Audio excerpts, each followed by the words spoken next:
আসসালামু আলাইকুম। সবাই কেমন আছো? আশা করি সবাই ভালো আছো এবং আমাকে তোমরা ক্লিয়ারলি শুনতে বা দেখতে পাচ্ছ। আবার আরেকটি চমৎকার ক্লাস নিয়ে তোমাদের সামনে হাজির হয়েছি।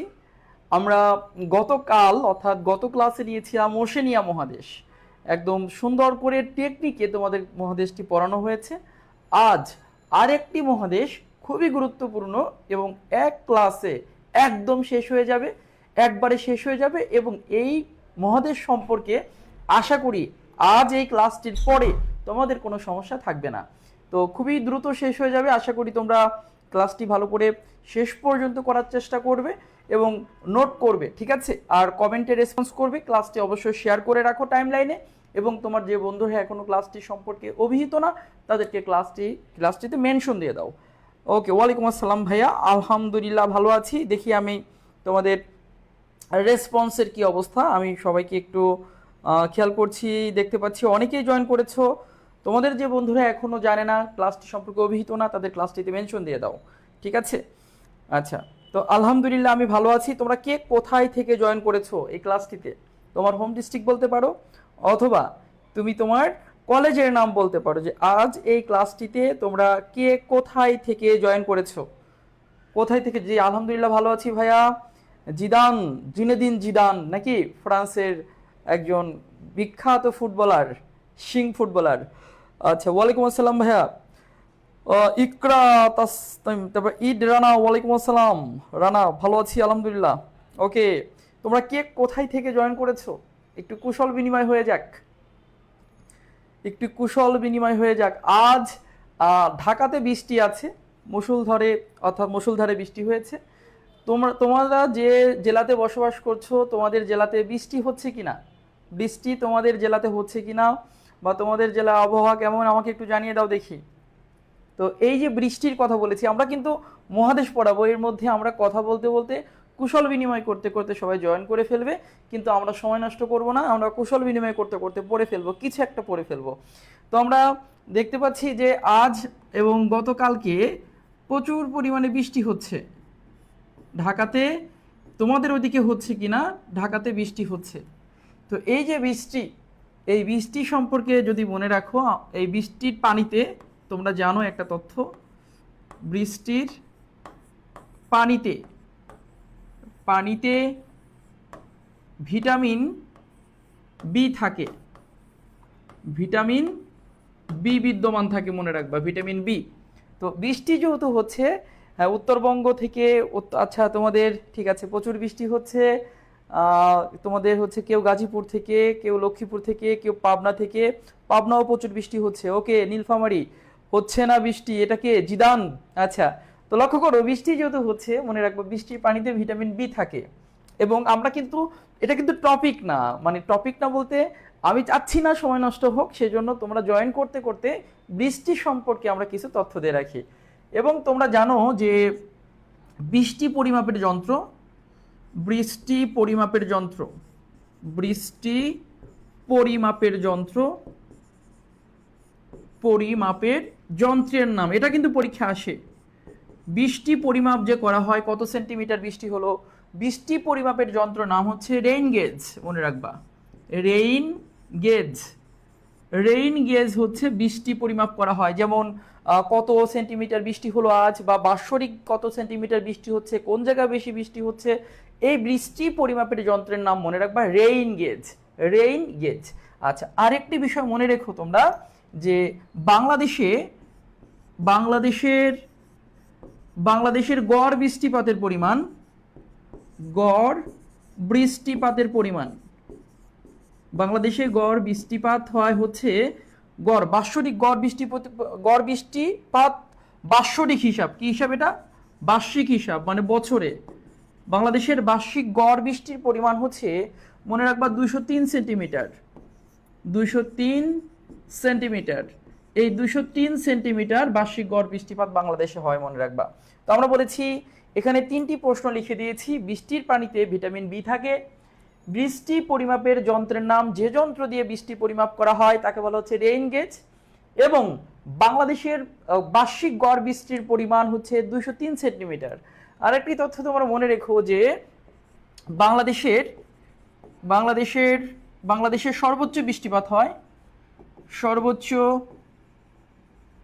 বৃষ্টি হয় বা সর্বোচ্চ বৃষ্টি রেকর্ড করা হয়েছে,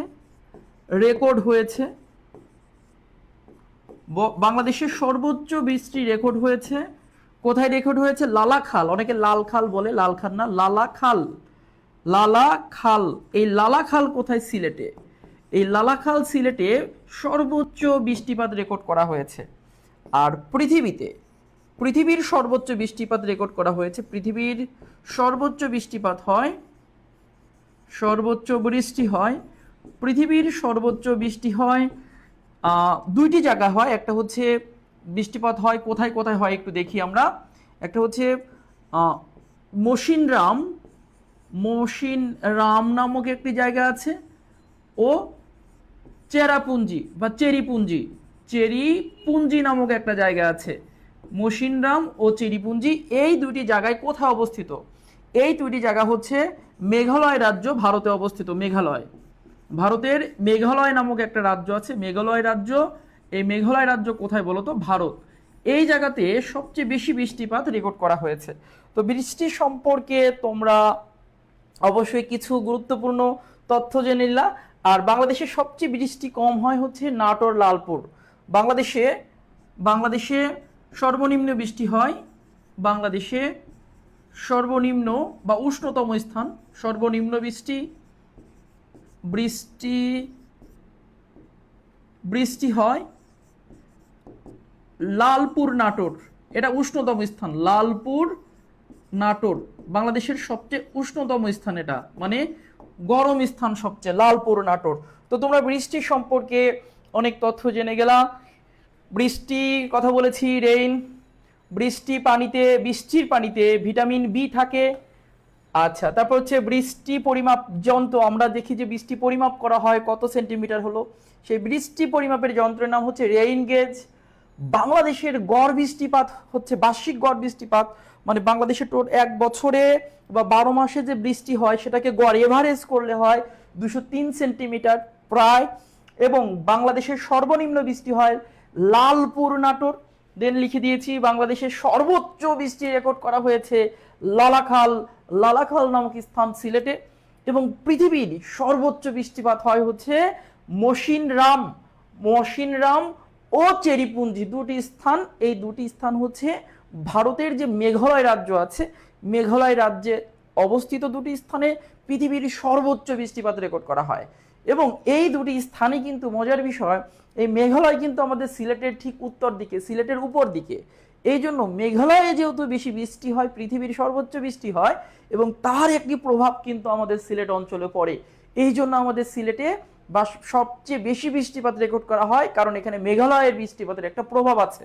এবং এখানে ফ্লাশ ফ্লাডও হয়, আকস্মিক বন্যা হয়। যেহেতু সিলেটের পাশেই মেঘালয়, আমাদের দেশে বৃষ্টি মাঝে মাঝে হচ্ছে না, কিন্তু মেঘালয়ে বৃষ্টি হচ্ছে। সে বৃষ্টির পানি হঠাৎ করে পাহাড়ি ঢল হয়ে আমাদের সিলেট অঞ্চল প্লাবিত হয়ে যায়। যে বন্যা, যে পানিকে আকস্মিক, যে পানির আগমন, ওই যে মেঘালয় থেকে যে পানির আগমন ঘটে, আকস্মিক বন্যা যাকে বলা হয়, যাকে ফ্লাশ ফ্লাড বলা হয়। আশা করি তোমরা বুঝতে পেরেছো। ওকে, তো এই হচ্ছে বৃষ্টি। এবং বৃষ্টি নিয়ে কত পরিমাণ গান আছে, কত গান আছে বৃষ্টি নিয়ে, তার ইয়ত্তা নেই। বৃষ্টি নিয়ে প্রচুর পরিমাণ গান আছে, তাই না? ওকে, যেমন আমরা হচ্ছে জানি আকাশ এত মেঘলা, যে ওনাকে একলা, এই একটা বৃষ্টির গান। তারপর হচ্ছে এই বৃষ্টি ভেজা রাতে তুমি নেই বলে সময় আমার কাটে না, তাই না? গান আছে না, এই বৃষ্টি ভেজা রাতে তুমি নেই বলে সময় আমার কাটে না, চাঁদ কেন আলো দেয় না, পাখি কেন গান গায় না, তারা কেন পথ দেখায় না, তুমি কেন কাছে আসো না। ওকে, ঠিক আছে। তো অনেক গান আছে ভাইয়েরা বৃষ্টি নিয়ে। আমরা তাহলে বৃষ্টির কথা বলছিলাম, বৃষ্টি নিয়ে গানের কথা বললাম। ওকে, ঠিক আছে, চলে যাচ্ছি। এবং মনে রাখবা যে আমরা আজ এমন একটি মহাদেশ পড়তে যাব, সেই মহাদেশেরও কিন্তু বৃষ্টির কিছু পড়া আছে। ওকে, ঠিক আছে। তো আমরা এটুকু মুছে দিচ্ছি। এখন অনেক স্টুডেন্ট অবশ্যই জয়েন করেছো, আমরা চলে যাচ্ছি আমাদের মূল টপিকে। এর পাশাপাশি তোমরা অবশ্যই আমার একটি অনুরোধ রাখবা, আমার কথা রাখবা, যারা ক্লাসে জয়েন করেছো প্রত্যেকে এই ক্লাসটি টাইমলাইনে শেয়ার করে রাখো, ঠিক আছে? যারা ক্লাসটিতে জয়েন করেছো সবাই ক্লাসটি টাইমলাইনে শেয়ার করো, এবং যারা এখনো জয়েন করেনি তাদেরকে ক্লাসটিতে মেনশন দিয়ে দাও, ঠিক আছে? আচ্ছা, তারপর হচ্ছে এটা আমরা মুছে দিচ্ছি এখান থেকে ভাইয়ারা, মুছে দিয়ে আমরা চলে যাচ্ছি আমাদের সেই কাঙ্ক্ষিত টপিকে। সেই টপিকটির নাম হচ্ছে দক্ষিণ আমেরিকা, সাউথ আমেরিকা, ঠিক আছে? সাউথ আমেরিকাতে চলে যাচ্ছি। ওকে, আমরা আজ যে মহাদেশটি পড়বো সবে টপিকটি লিখে নাও, দক্ষিণ আমেরিকা। দক্ষিণ আমেরিকা, এই যে দক্ষিণ আমেরিকা মহাদেশ আছে, এই মহাদেশ আমরা জানি আমেরিকা নামে দুইটি মহাদেশ আছে, তাই না? আমেরিকা মানে আমেরিকা নামে দুইটি মহাদেশ আছে, চেরিপুঞ্জি চেরাপুঞ্জি, এটা কোনো ব্যাপার না রে ভাই। ওকে, ঠিক আছে। তো লক্ষ্য করো, হ্যাঁ, যারা যারা ক্লাস করেছো অবশ্যই শাহিন ভাইয়ের কথা মতো তোমাদের জন্য পরিশ্রম করছি, তোমাদের সাথে আছি, তোমাদের বড় ভাই, তোমাদের সহযোগী। তোমরা অবশ্যই ক্লাসটি প্রত্যেকে টাইম লাইনে আপাতত শেয়ার করে রাখো, ঠিক আছে? ওকে, তো দক্ষিণ আমেরিকা মহাদেশ, এই দক্ষিণ আমেরিকা মহাদেশ খুবই গুরুত্বপূর্ণ, যে মহাদেশ থেকে প্রশ্ন কমন আসে, পাশাপাশি এই মহাদেশটা অন্য অন্য প্রশ্ন আনসার করতে তোমাকে হেল্প করবে। এই মহাদেশে রাষ্ট্র রয়েছে 12টি। এই মহাদেশে স্বাধীন রাষ্ট্র রয়েছে কতটি? 12টি রাষ্ট্র, 12টি স্বাধীন ও সার্বভৌম রাষ্ট্র 12টি। তো প্রথম প্রশ্ন দিয়ে শুরু করতে যাচ্ছি, দক্ষিণ আমেরিকা মহাদেশে স্বাধীন রাষ্ট্রের সংখ্যা কত? দেখি, দ্রুত উত্তর করো। দক্ষিণ আমেরিকা মহাদেশের স্বাধীন রাষ্ট্র হচ্ছে 12টি, তাই না? 12টি। ওকে, ঠিক আছে। এই 12টি রাষ্ট্র পড়ার আগে আমরা যে কাজটি করব সেটি হচ্ছে দক্ষিণ আমেরিকা মহাদেশ সম্পর্কে কিছু তথ্য জেনে নিব। দক্ষিণ আমেরিকা মহাদেশের তথ্য শুরু করলাম। এই মহাদেশের, আমার সাথে ঝটপট করে কিছু তথ্য লিখে নাও। কিছু বেসিক তথ্য দিচ্ছি এবং কিছু এই মহাদেশ সম্পর্কে পরিচিতি দিচ্ছি যেগুলো খুবই কাজে লাগবে। এই মহাদেশের আয়তন, আয়তন ও জনসংখ্যায়, আয়তন ও জনসংখ্যায় বৃহত্তম রাষ্ট্র, বৃহত্তম রাষ্ট্র, আয়তন ও জনসংখ্যায় বৃহত্তম রাষ্ট্র হচ্ছে ব্রাজিল। ব্রাজিল মনে রাখবা। তাহলে আয়তন ও জনসংখ্যা এই মহাদেশের বৃহত্তম রাষ্ট্র ব্রাজিল, অর্থাৎ the largest country in South America by land and বা ল্যান্ড এরিয়া অ্যান্ড পপুলেশন। অর্থাৎ কোনটা বড় বলো তো? দক্ষিণ আমেরিকা আয়তন ও জনসংখ্যা বৃহত্তম রাষ্ট্রের নাম কি? ব্রাজিল। ওকে, ঠিক আছে। পরবর্তীতে আমরা দেখব এই মহাদেশের আয়তন, আয়তন ও জনসংখ্যায় ক্ষুদ্রতম রাষ্ট্র, সবচেয়ে পিচ্চি রাষ্ট্র যাকে বলা হচ্ছে, ক্ষুদ্রতম রাষ্ট্র হচ্ছে আমরা জানি সুরিনাম। সুরিনাম মনে রাখবা, এই রাষ্ট্রটা কিন্তু অনেকবার পরীক্ষা এসেছে। তাহলে সবচেয়ে বড় ব্রাজিল, সবচেয়ে ছোট হচ্ছে সুরিনাম। এখন লেখো এই মহাদেশের দীর্ঘতম নদীর নাম, দীর্ঘতম নদী। এই মহাদেশের দীর্ঘতম নদীর নাম আমাজন। আমাজন নদী এই মহাদেশের দীর্ঘতম নদী, আমাজন নদী। এই আমাজন নদী সম্পর্কে আমরা কিছু তথ্য দিয়ে দিচ্ছি। আমাজন নদী সম্পর্কে, আমাজন নদীর উৎপত্তি মনে রাখবা, উৎপত্তি হয়েছে মানে সৃষ্টি হয়েছে আন্দিজ পর্বতমালা থেকে। আন্দিজ পর্বতমালা থেকে, আন্দিজ পর্বতমালা, আন্দিজ পর্বতমালা আছে এখানে। এই আন্দিজ পর্বতমালা থেকে আমাজনের উৎপত্তি। আমাজন নদী পতন ঘটেছে বা পতিত হয়েছে। আমাজন নদীর কি পতন বা পতিত? আমাজন নদীর পতন ঘটেছে আটলান্টিক মহাসাগরে। আটলান্টিক মহাসাগরে পতন ঘটেছে। আটলান্টিক মহাসাগরে পতন ঘটেছে মনে রাখবা। তাহলে এই আমাজন নদী দেখো, এই আমাজন নদী দক্ষিণ আমেরিকার বড়, কিন্তু পৃথিবীর দ্বিতীয় বৃহত্তম। এই নদীর সম্পর্কে বলছি, এটি দক্ষিণ আমেরিকার সবচেয়ে বড় নদী, দীর্ঘতম নদী, কিন্তু পৃথিবীতে দ্বিতীয় দীর্ঘতম নদী। দক্ষিণ আমেরিকার বড় হলেও পৃথিবীতে অবস্থান হচ্ছে দ্বিতীয়। কোনটা? আমাজন। এই আমাজন নদী সম্পর্কে আরেকটি তথ্য তোমাদের দিয়ে রাখি, টান দিয়ে রাখছি আমাজন নদী সম্পর্কে তথ্য। পৃথিবীর প্রশস্ততম নদী মনে রাখবা, আমাজন হচ্ছে পৃথিবীর সবচেয়ে প্রশস্ততম নদী, প্রশস্ততম নদী। তাহলে পৃথিবীর সবচাইতে যে নদীর প্রস্থ বেশি, ওয়াইড বেশি, আমরা জানি দীর্ঘতম নদী আফ্রিকার নীল নদ, যেটা আমরা এর আগের ক্লাসে পড়েছি। পৃথিবীর দীর্ঘতম নদী, বড় নদী হচ্ছে নীল নদ, কিন্তু নীল নদের প্রস্থ কম। আবার বলছি, নীল নদের প্রস্থ কম, কিন্তু আমাজন নদীর কথা মনে রাখবা, আমাজন নদী হচ্ছে দৈর্ঘ্যে পৃথিবীতে দ্বিতীয়, কিন্তু এই মহাদেশের মধ্যে 1 নম্বরে আছে। এই মহাদেশের দীর্ঘতম নদী কিন্তু এই আমাজন নদীর প্রস্থ কিন্তু পৃথিবীর সর্বোচ্চ প্রস্থতম নদী। পৃথিবীর যতগুলো নদী আছে তো সবচেয়ে প্রস্থতম নদী কিন্তু আমাজন। এখন তোমাদের একটা প্রশ্ন করছি, দেখো এই প্রশ্নটা দেখো, বেসিক প্রশ্ন, বেসিক একদম বেসিক প্রশ্ন। মনে করো এটি হচ্ছে আফ্রিকার নীল নদ, এটি হচ্ছে আফ্রিকার নীল নদ, তোমরা এটা না লিখলেও চলবে, এটা হচ্ছে নীল নদ। আর এটা মনে করো সেকেন্ড লার্জেস্ট রিভার, এটা হচ্ছে আমাজন, আমাজন নদী। তাহলে এই যে আমাজন নদী আর নীল নদ, বলো তো দেখি এই দুইটা নদীর মধ্যে কোন নদীতে পানি বেশি প্রবাহিত হবে? এই দুটি নদীর মধ্যে, এটা কিন্তু একটা বেসিক প্রশ্ন। দেখো তোমরা একটা জিনিস দেখেছো যে বেসিক প্রশ্নের উপরেই কিন্তু চান্স বা পজিশন ডিপেন্ড করে।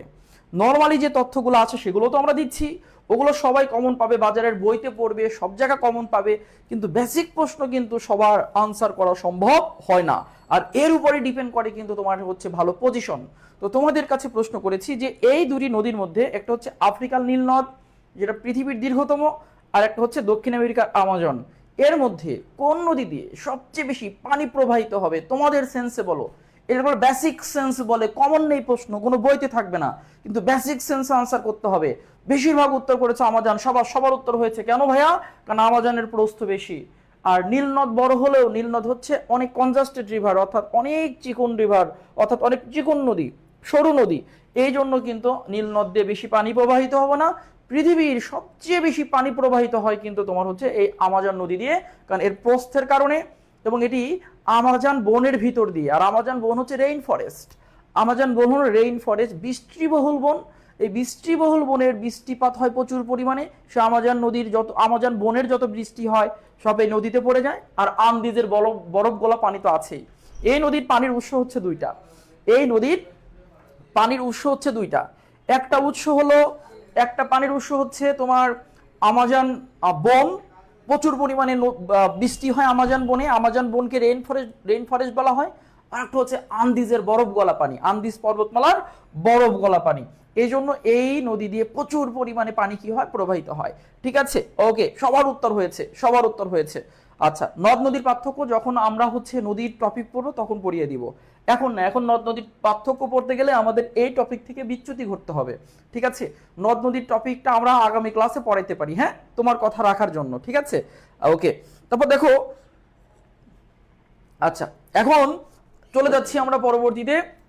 এখান থেকে এটুকু মুছে দিচ্ছি, মুছে দিয়ে লিখবো, হ্যাঁ মুছে দিয়ে আমরা লিখছি। এটা কিন্তু গেল আমাজন নদী সম্পর্কে গেল, হ্যাঁ, আমাজন নদী সম্পর্কে গেল। এবার লেখো এ মহাদেশের, এ মহাদেশের বৃহত্তম, এ মহাদেশের দীর্ঘতম, বৃহত্তম মানে লিখলে দীর্ঘতম, দীর্ঘতম পর্বতমালা, দীর্ঘতম পর্বতমালা।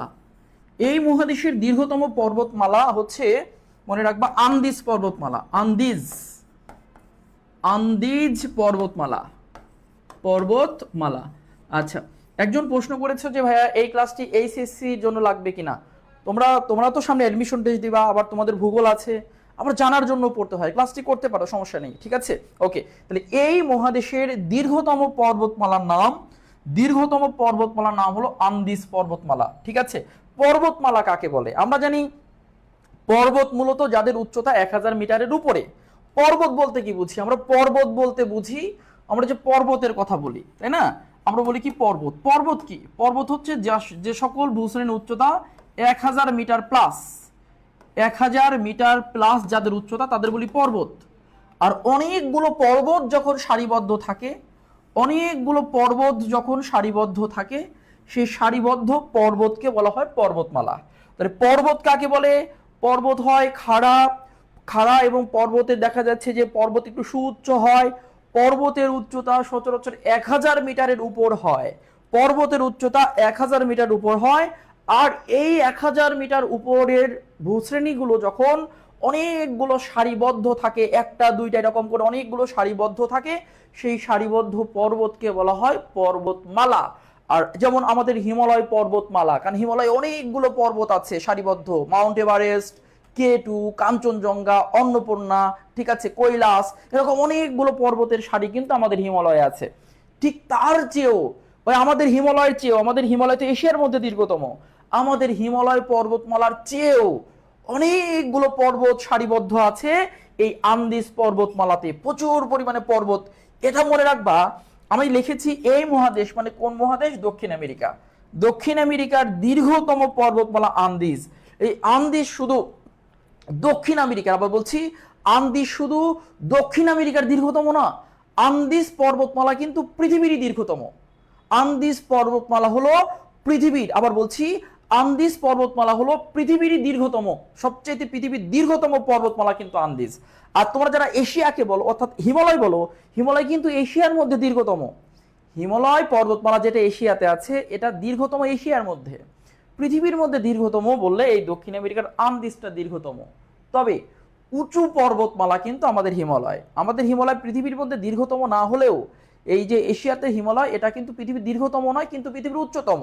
কারণ মাউন্ট এভারেস্ট আছে, কেটু আছে, কাঞ্চনজঙ্ঘা আছে, এখানে অনেক উচ্চ পর্বত আছে। কিন্তু এই আন্দিজকে দেখতে পাচ্ছ, এখানে অনেকগুলো পর্বত সারিবদ্ধ আছে, পৃথিবীর দীর্ঘতম, কিন্তু আমাদের হিমালয়ের এত উঁচু উঁচু পর্বত এখানে নাই। তাহলে ভাইরা তোমাদের সবার কাছে প্রশ্ন করছি, পৃথিবীর দীর্ঘতম পর্বতমালার নাম কি?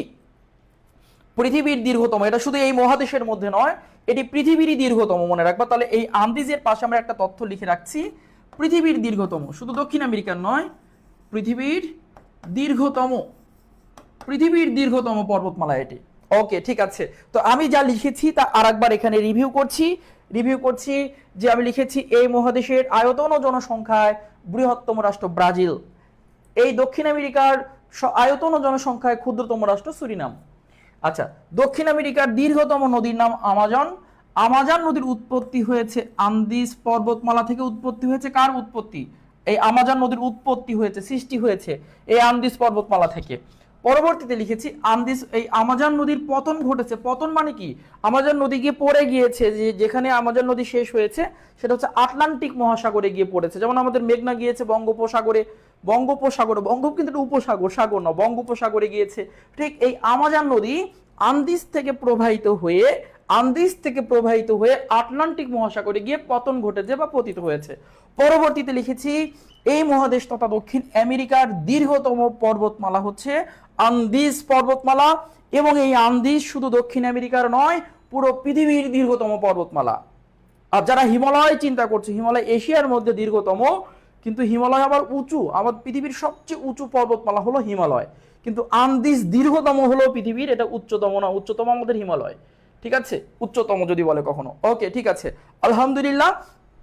তো আমরা এখান থেকে এটুকু মুছে দিচ্ছি, দিয়ে আমরা সামনের দিকে অগ্রসর হচ্ছে এই মহাদেশের আর কি কি আছে দেখার জন্য, যে এই মহাদেশ থেকে আর কোন কোন টপিক পড়া যাবে। এখন তো নর্মাল তথ্য দিচ্ছি, একটু পরে কিন্তু তোমরা অনেক সুন্দর সুন্দর তথ্য পাবা এবং টেকনিক পাবা, একটু পরে কিন্তু টেকনিক আসবে। ঠিক আছে, আচ্ছা এবার লেখো এই মহাদেশের, মানে দক্ষিণ আমেরিকা পড়াচ্ছি, আবার খেয়াল করো, এই মহাদেশের উচ্চতম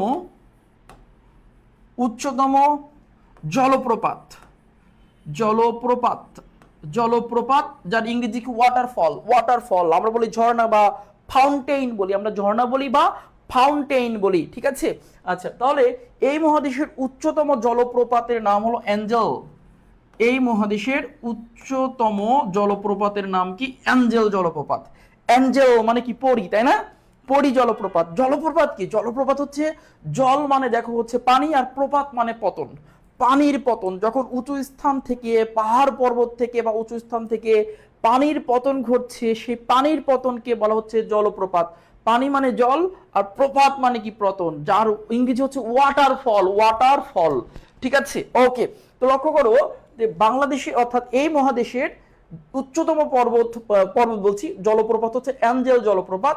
এই অ্যাঞ্জেল কোথায়? অ্যাঞ্জেল রয়েছে ভেনিজুয়েলাতে। অ্যাঞ্জেল কোথায় রয়েছে? ভেনিজুয়েলা নামক একটা রাষ্ট্র আছে, তোমরা জানো, ভেনিজুয়েলা। এই ভেনিজুয়েলাতে রয়েছে অ্যাঞ্জেল জলপ্রপাত, ভেনিজুয়েলা। তাহলে অ্যাঞ্জেল জলপ্রপাত কোথায়? ভেনিজুয়েলাতে রয়েছে। তার পরবর্তীতে লিখছি এই মহাদেশের পানির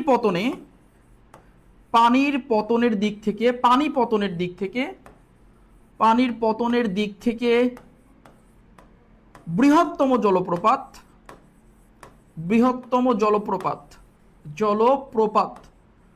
পানির পতন মানে যে জলপ্রপাত থেকে সবচেয়ে বেশি পানির পতন ঘটে, মানে পানি বেশি পড়ে যে জলপ্রপাত থেকে, যে পানির পতনের দিক থেকে বৃহত্তম জলপ্রপাত হচ্ছে গুয়ারিয়া। গুয়ারিয়া, এই গুয়ারিয়া জলপ্রপাত কোথায় আছে? গুয়ারিয়া জলপ্রপাত আছে ব্রাজিলে। এই ব্রাজিলের একটি জলপ্রপাত যার নাম হচ্ছে গুয়ারিয়া জলপ্রপাত। এই গুয়ারিয়া জলপ্রপাত কিন্তু সবচেয়ে বেশি পানির পতন ঘটে। অ্যাঞ্জেল হলো উচ্চতম, highest waterfall in the world, not only south America, not only south America, এটা কিন্তু পৃথিবীর উচ্চতম জলপ্রপাত অ্যাঞ্জেল। অ্যাঞ্জেলের উচ্চতা কত ভাইয়া? অ্যাঞ্জেলের উচ্চতা হলো যে অ্যাঞ্জেল যেহেতু পৃথিবীর মধ্যে উচ্চতম, আমি লিখেছি এই মহাদেশের মধ্যে উচ্চতম, এবং এটাও লিখে দিচ্ছি এটা কিন্তু পৃথিবীর মধ্যে উচ্চতম। উচ্চতম জলপ্রপাত, এই জলপ্রপাতের উচ্চতা হচ্ছে 1000 মিটার। 1000 কি বলেছি মিটার প্রায়। আচ্ছা, তারপর বলেছি যে এই মহাদেশের পানির পতনের দিক থেকে, মানে জলপ্রপাত মানেই তো উঁচু স্থান থেকে, পাহাড় পর্বত থেকে পানির পতন ঘটবে, তাহলে পানির পতনের দিক থেকে বৃহত্তম জলপ্রপাত হচ্ছে গুয়েরিয়া জলপ্রপাত, যেটা কোথায় রয়েছে? ব্রাজিলে রয়েছে। আশা করি বুঝতে পেরেছো। আচ্ছা, তারপর হচ্ছে আর একটা তথ্য লিখে দিচ্ছি, এই মহাদেশের বিখ্যাত দুটি মরুভূমি,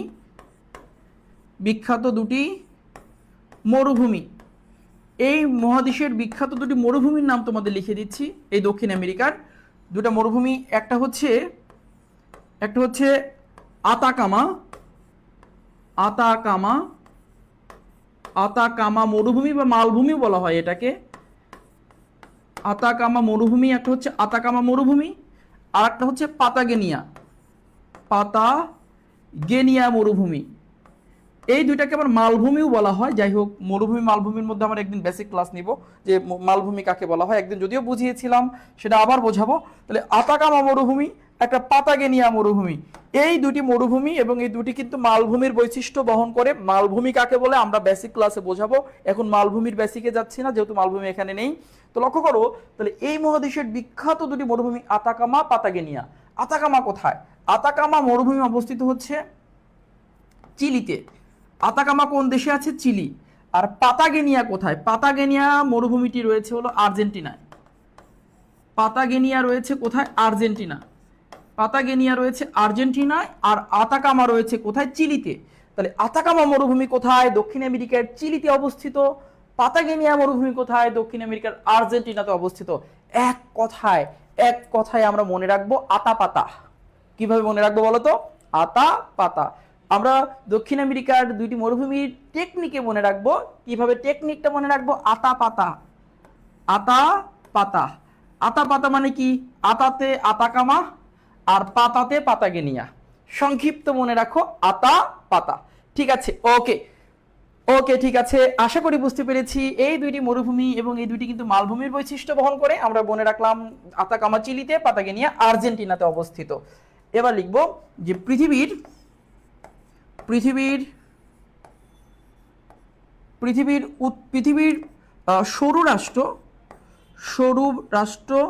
সরু বা চিকুন রাষ্ট্র, বা যাকে প্রলম্বিত বলা হয়, পৃথিবীর সরু বা চিকুন রাষ্ট্র হচ্ছে চিলি। পৃথিবীর সরু রাষ্ট্র কোনটি বলতো? চিলি। এই চিলি যে আছে, এই চিলি কিন্তু দেখো, চিলি শব্দের অর্থ কিন্তু মরিচ।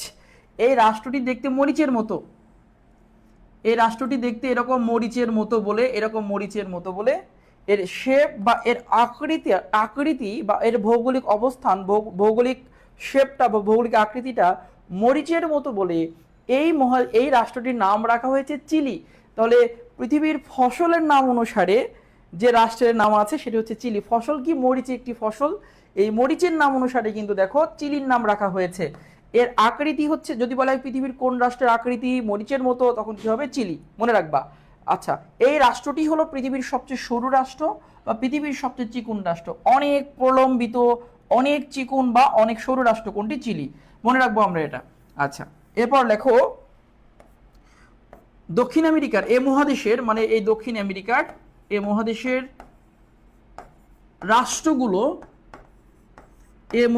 রাষ্ট্রগুলো ভালো ফুটবল খেলে বলে, কোন খেলাটা ভালো খেলে? ফুটবল খেলে। ভালো ফুটবল খেলে বলে এ মহাদেশকে এই মহাদেশকে ফুটবলের উর্বর ভূমি বলা হয়। এই মহাদেশকে কি বলা হয়? এই মহাদেশকে বলা হয় ফুটবলের উর্বর ভূমি। ফুটবলের বলের উর্বর ভূমি, ফার্টাইল ল্যান্ড বলা হয়। উর্বর ভূমি, যে মাটিতে ভালো ফসল ফলে তাকে আমরা বলি কি? উর্বর।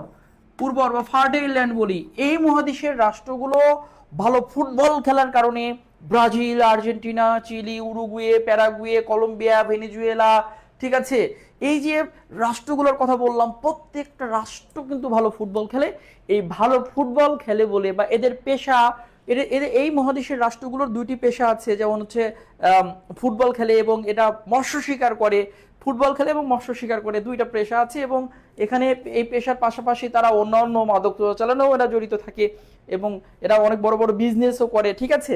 যাই হোক, তাহলে এই মহাদেশের রাষ্ট্রগুলো ভালো ফুটবল খেলে বলে এই মহাদেশকে বলা হয় ফুটবলের উর্বর ভূমি। উর্বর ভূমি, fertile land of football. Fertile land of football বলা হয়, ঠিক আছে। উর্বর কাকে বলা হয়? উর্বর হচ্ছে যে মাটিতে ভালো ফসল ফলে সেই মাটিকে বলা হয় উর্বর ভূমি। আর এই মহাদেশের রাষ্ট্রগুলো ভালো ফুটবল খেলা, এই মহাদেশকে বলা হচ্ছে ফুটবলের উর্বর ভূমি বা ফার্টাইল ল্যান্ড অফ ফুটবল। আশা করি বুঝতে পেরেছো। আমি এখান থেকে মুছে দিচ্ছি ভাইয়ারা, আরেকবার বলে দিচ্ছি। এই মহাদেশের উচ্চতম জলপ্রপাত অ্যাঞ্জেল। অ্যাঞ্জেল জলপ্রপাত কোথায়? ভেনেজুয়েলা। অ্যাঞ্জেল শুধু দক্ষিণ আমেরিকার নয়, অ্যাঞ্জেল পুরো পৃথিবীর উচ্চতম। অ্যাঞ্জেলের উচ্চতা হচ্ছে 1000 মিটার। পরবর্তীতে এই মহাদেশের পানির পতনের দিক থেকে বৃহত্তম জলপ্রপাত হচ্ছে গুয়েরিয়া। পানির পতন মানে সবচেয়ে পানি বেশি পড়ে, পানির পতন ঘটে গুয়েরিয়া, যেটা ব্রাজিলে অবস্থিত। এই মহাদেশের বিখ্যাত দুটি জলপ্রপাত, মরুভূমি, মরুভূমি এবং মালভূমি দুটাই বলা হয় এটাকে, আতাকামা এবং চিলি। আতাকামা কোথায়? চিলিতে। আতাকামা এবং কি পাতাগোনিয়া। আতাকামা চিলিতে, পাতাগোনিয়া কোথায়? আর্জেন্টিনাতে অবস্থিত। এই দুইটা মরুভূমির নাম মনে রাখবা। পৃথিবীর সরু বা চিকুন বা প্রলম্বিত রাষ্ট্র, সবচেয়ে চিকুন রাষ্ট্র চিলি, দেখতে মরিচের মতো, এই জন্য নাম রাখা হয়েছে চিলি।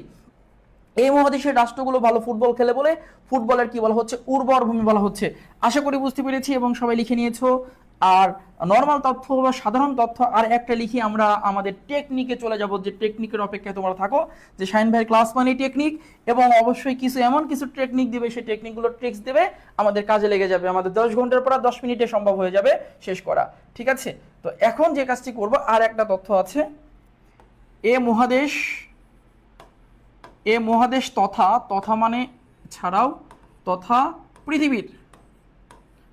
পৃথিবীর বৃহত্তম বন। পৃথিবীর কি বলেছি? বৃহত্তম বন আমাজন বন। আমাজন বন। এই যে দেখো, আমাজন নদী, আমাজন বন, আমাজন নদী, আমাজন বন। দেখো আমাজন নামে যা আছে সব কিন্তু কোথায় আছে? আমাজন নামে যা আছে, ঠিক আছে, আমাজন নামে যা আছে বেশিরভাগ কিন্তু দেখো দক্ষিণ আমেরিকা। আমাজন বন, আমাজন নদী, ঠিক আছে। এবং আমাজন নামে কিন্তু একটি অনলাইন প্ল্যাটফর্মও আছে। অনলাইন হচ্ছে তোমার আমাদের যেমন বিক্রয়.com, তেমন আমাজন.com আছে একটা, ঠিক আছে। বেচা কেনার একটি তোমার ওয়েবসাইট আছে। তো যাই হোক, লক্ষ্য করো এখন যে এই মহাদেশ তথা পৃথিবীর বৃহত্তম বন নাম আমাজন বন। ছোটবেলায় মনে করতাম যে আমাজন মনে হয় আফ্রিকায়, তাই না? এখন তোমার মনে করো কিনা জানি না, ছোটবেলায় ভাবতাম আমাজন বন মনে হয় আফ্রিকাতে অবস্থিত। এবং আমাজন বনের কথা কেউ বললেই ঠিক আছে, সেটা আফ্রিকার কথা মনে পড়তো। কিন্তু বড় হয়ে বুঝতে পারলাম, আর বলছি, ঠিক আছে, বড় হয়ে যা বুঝতে পারলাম যে আমাজন বন অ্যাকচুয়ালি আফ্রিকা না, আমাজন বন কিন্তু কোথায়? দক্ষিণ আমেরিকায়। আমাজন বন কোথায়? দক্ষিণ আমেরিকায়। ওকে, তারপর দেখো আমরা চলে যাচ্ছি তাহলে এই মহাদেশ তথা পৃথিবীর বৃহত্তম বন আমাজন বনে। আমাজন বন সম্পর্কে কিছু তথ্য দিচ্ছি। এ বন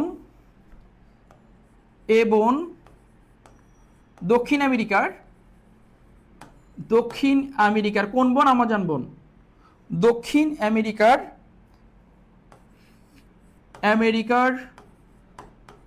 9টি দেশে অবস্থিত। 9টি দেশে অবস্থিত। এটা কিন্তু পরীক্ষা আসে বারবার। এই আমাজন বন হচ্ছে দক্ষিণ আমেরিকার কতটি দেশে অবস্থিত? 9টি দেশে অবস্থিত। সবচেয়ে বেশি অংশ পড়েছে এই বনের, সবচেয়ে বেশি অংশ পড়েছে কোথায়? ব্রাজিলে। এই বনের সবচেয়ে বেশিরভাগ অংশ কোথায় পড়েছে বলতো? ব্রাজিলে সবচেয়ে বেশি পড়েছে, প্রায় 60%। এই বনের 60% অংশ পড়েছে ব্রাজিলে, ঠিক আছে। আচ্ছা, তারপর যে 3টি দেশে, দক্ষিণ আমেরিকার রাষ্ট্র কতটি? 12টি। 9টা দেশে একটা বন, একটু চিন্তা করো। আর দক্ষিণ আমেরিকার রাষ্ট্রগুলো কিন্তু মোটামুটি বড় বড়ই, অনেক বড় বড়। তো 9টা দেশে, আবার বলছি 9টা দেশে কিন্তু বন, এত বড় বন। আমাদের সুন্দরবন মাত্র হচ্ছে আমাদের 5টা জেলায় আছে, তা পরিপূর্ণ না। বাগেরহাট, সাতক্ষীরা, খুলনা, বরগুনা, পটুয়াখালী, মাত্র 5টা জেলায়, তাও পুরো জেলায় কিন্তু না। আর এই আমাজন বন হচ্ছে, আবার বলছি এই আমাজন বন হচ্ছে পুরো দক্ষিণ আমেরিকার বিশাল বড় বড়, বাংলাদেশের চেয়ে অনেক বড় বড় রাষ্ট্র, 5টা রাষ্ট্রে এই আমাজন বন অবস্থিত। এত বড় বন, 5টা বলছি, 9টা রাষ্ট্রে আমাজন বন অবস্থিত। ঠিক আছে, 5টা বলছি কেন, আমাদের সুন্দরবন হচ্ছে আমাদের 5টা জেলায়, ওটা বলতে গিয়ে সাবকনসাস মাইন্ডে বলে ফেলেছি। দক্ষিণ আমেরিকার এই আমাজন বনটি কতটি দেশে অবস্থিত? 9টি দেশে অবস্থিত। সবচেয়ে বেশি পড়েছে কোথায়? ব্রাজিলে। আচ্ছা, যে 3টি দেশে, এখান থেকে প্রশ্ন এসেছে, যে 3টি দেশে আমাজন বন নেই, মানে দক্ষিণ আমেরিকার যে 3টি দেশে আমাজন বন নেই, আমাজন বন নেই, কোন 3টি দেশে তাহলে নাই? রাষ্ট্র তো ভাইয়া 12টা, আছে 9টায়, তাহলে নাই কয়টায়? 3টায়। তাহলে সেই 3টি রাষ্ট্রের নাম কি? একটা হচ্ছে আর্জেন্টিনাতে আমাজন বন নেই, আর্জেন্টিনাতে নেই, আর্জেন্টিনায়, এবং নেই হচ্ছে চিলিতে নেই, চিলিতে নেই, এবং আর একটিতে নেই হচ্ছে উরুগুয়েতে নেই, উরুগুয়ে। দক্ষিণ দিকে, এক কথায় দক্ষিণ দিকে নাই বলে এই 3টা রাষ্ট্রতে কিন্তু আমাজন বন নেই। তাহলে দক্ষিণ আমেরিকার মোট রাষ্ট্র হচ্ছে 12টি, 12টি রাষ্ট্রের মধ্যে আমাজন বন আছে 9টিতে, 3টি রাষ্ট্রতে নেই। এখন এই 3টি রাষ্ট্র পরীক্ষায় কিভাবে আসতে পারে? পরীক্ষা আসতে পারে মানে কি, পরীক্ষায় কিন্তু অলরেডি এসে গিয়েছে। নিচের কোন, দক্ষিণ আমেরিকার কোন রাষ্ট্রটিতে আমাজন বন নেই? দক্ষিণ আমেরিকার কোন রাষ্ট্রটিতে আমাজন বন নেই? উত্তর ছিল তখন আর্জেন্টিনা, কারণ এই বাকি 2টা ছিল না। উত্তর ছিল কোনটি ছিল? দেখবা আর্জেন্টিনা ছিল। এই জন্য কয়টাতে আছে, কয়টাতে নেই, এবং কোন 3টাতে নেই একদম ঠোঁটস্থ রাখো, ইনশাল্লাহ কাজে লেগে যাবে। ঠিক আছে, এবং দেখো এখানে আমাজন বন সম্পর্কে আর একটা গুরুত্বপূর্ণ ইনফরমেশন তোমাদের লিখে দিচ্ছি। পৃথিবীর পৃথিবীর মোট অক্সিজেনের, পৃথিবীর কি বলেছি, মোট অক্সিজেনের, পৃথিবীর মোট অক্সিজেনের প্রায় 20% অক্সিজেন, প্রায় 20% অক্সিজেন, পৃথিবীর মোট অক্সিজেনের প্রায় কত পার্সেন্ট অক্সিজেন? 20% অক্সিজেন এ বন সরবরাহ করে। এ বন মানে কি? আমাজন বন। এ বন সরবরাহ করে, সরবরাহ করে, অর্থাৎ পৃথিবীর মোট অক্সিজেনের প্রায় 20% অক্সিজেন আমরা এই বন থেকে পাই।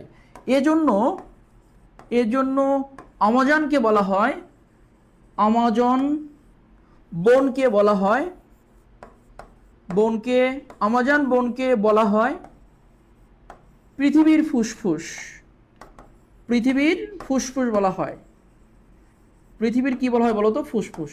এই জন্য আমাজন বনকে বলা হয় পৃথিবীর ফুসফুস।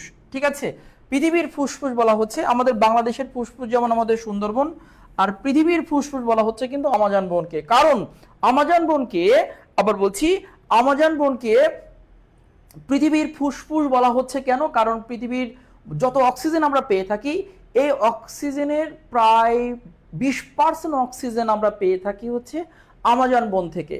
এত পরিমাণ অক্সিজেন সরবরাহ করে বলে এই বনটিকে পৃথিবীর ফুসফুস বলা হয়, মনে রাখবা। এবং এই বনের উপরে আমাদের জলবায়ু কিন্তু অনেকাংশে তোমার হচ্ছে নির্ভর করে, জলবায়ুর বিরূপ প্রতিক্রিয়া বা ভালো প্রতিক্রিয়া যেটাই বলি, আমাদের যে আবহাওয়া আছে, এই আবহাওয়ার অনেক অংশ কিন্তু আমাজন বনের উপর নির্ভর করে। কারণ পৃথিবীর দেখো 20% অক্সিজেন কিন্তু তুমি বন থেকে পাচ্ছ। আচ্ছা, তারপরে আমরা চলে যাচ্ছি আর একটা তথ্য, এখানে যাচ্ছি আর একটা তথ্য। আমাজন, আমাজন বন, আমাজন নদী, অ্যাকচুয়ালি আমাজন অর্থ তাহলে কি? আমাজন অর্থ মনে রাখবা, যে আমাজন যে লিখেছো, এই আমাজন অর্থ কি? আমাজন, এতবার আমাজন লিখলাম, কিন্তু আমাজন কেন লিখছি এতবার? আমাজন অর্থ নারী যোদ্ধা, নারী যোদ্ধা। মনে রাখবা, আমাজন অর্থ হলো নারী যোদ্ধা, ওমেন ফাইটার। আমাজন অর্থ কি? নারী যোদ্ধা। তথ্যটি লিখে নাও। আচ্ছা, এই আমাজন কি ধরনের বন? এটাও পরীক্ষা এসেছে।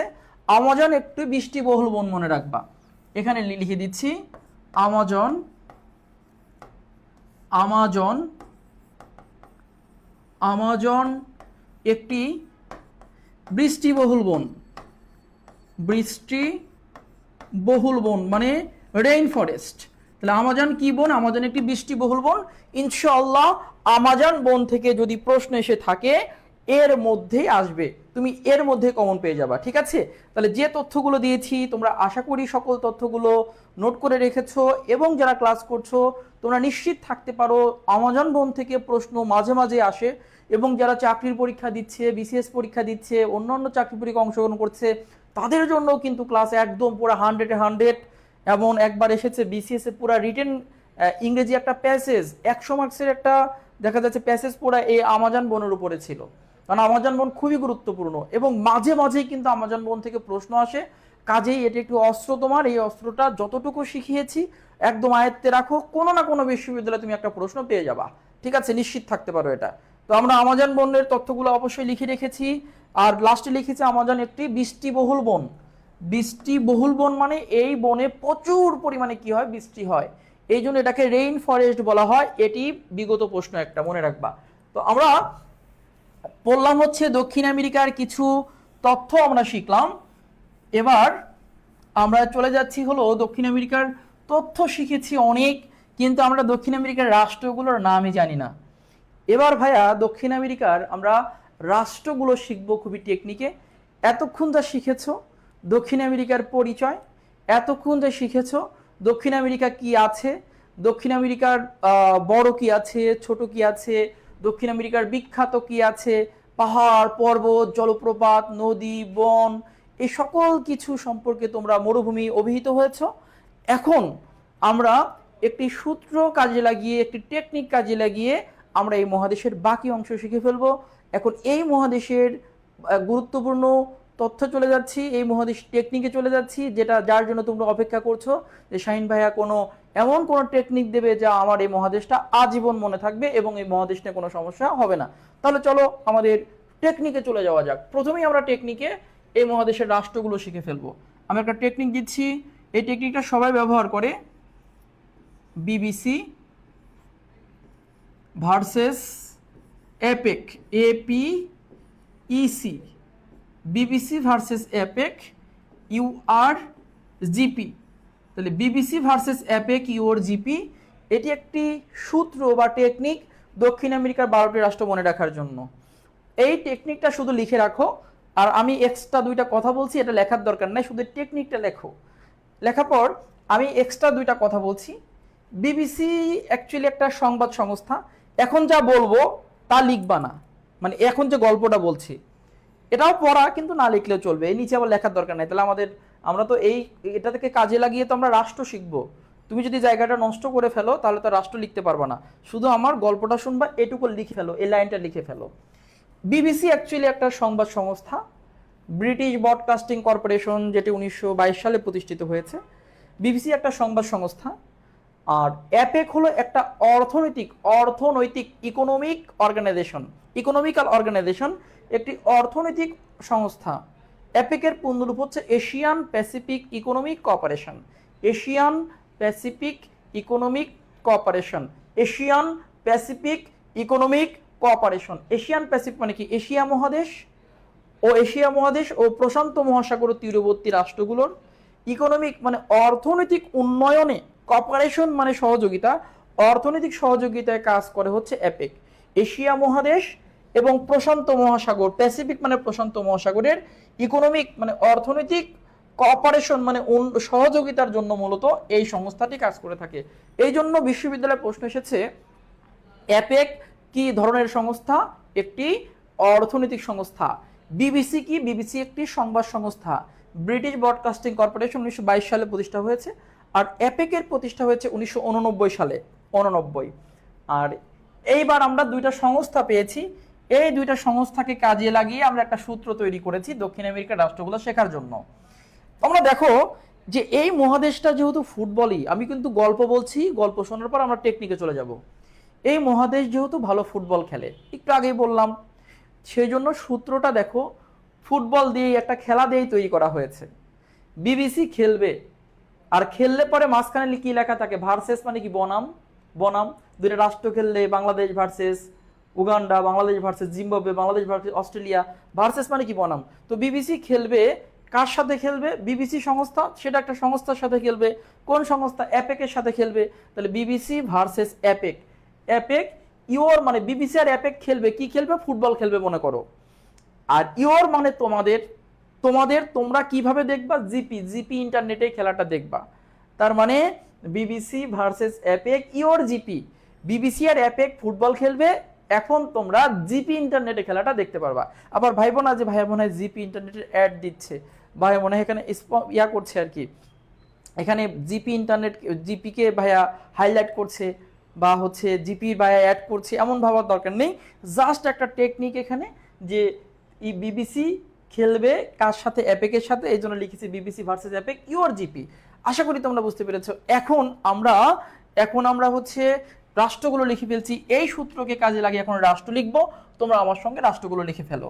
Number 1, B for Brazil, B for Brazil, একদম সুন্দর করে যত্ন সহকারে লিখে ফেলো রাষ্ট্রগুলো। Number 2, B for Bolivia, B for কি বলেছি, বলিভিয়া,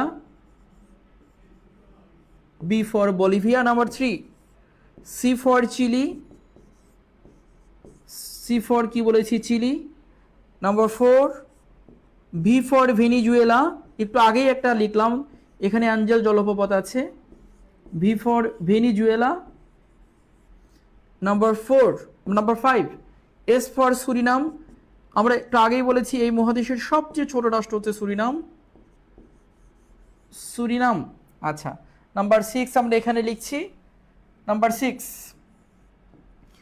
নম্বর হচ্ছে A for Argentina, A for Argentina, Argentina, A for Argentina. Number 7, P for Peru, P for Peru. Number 8, E for Ecuador,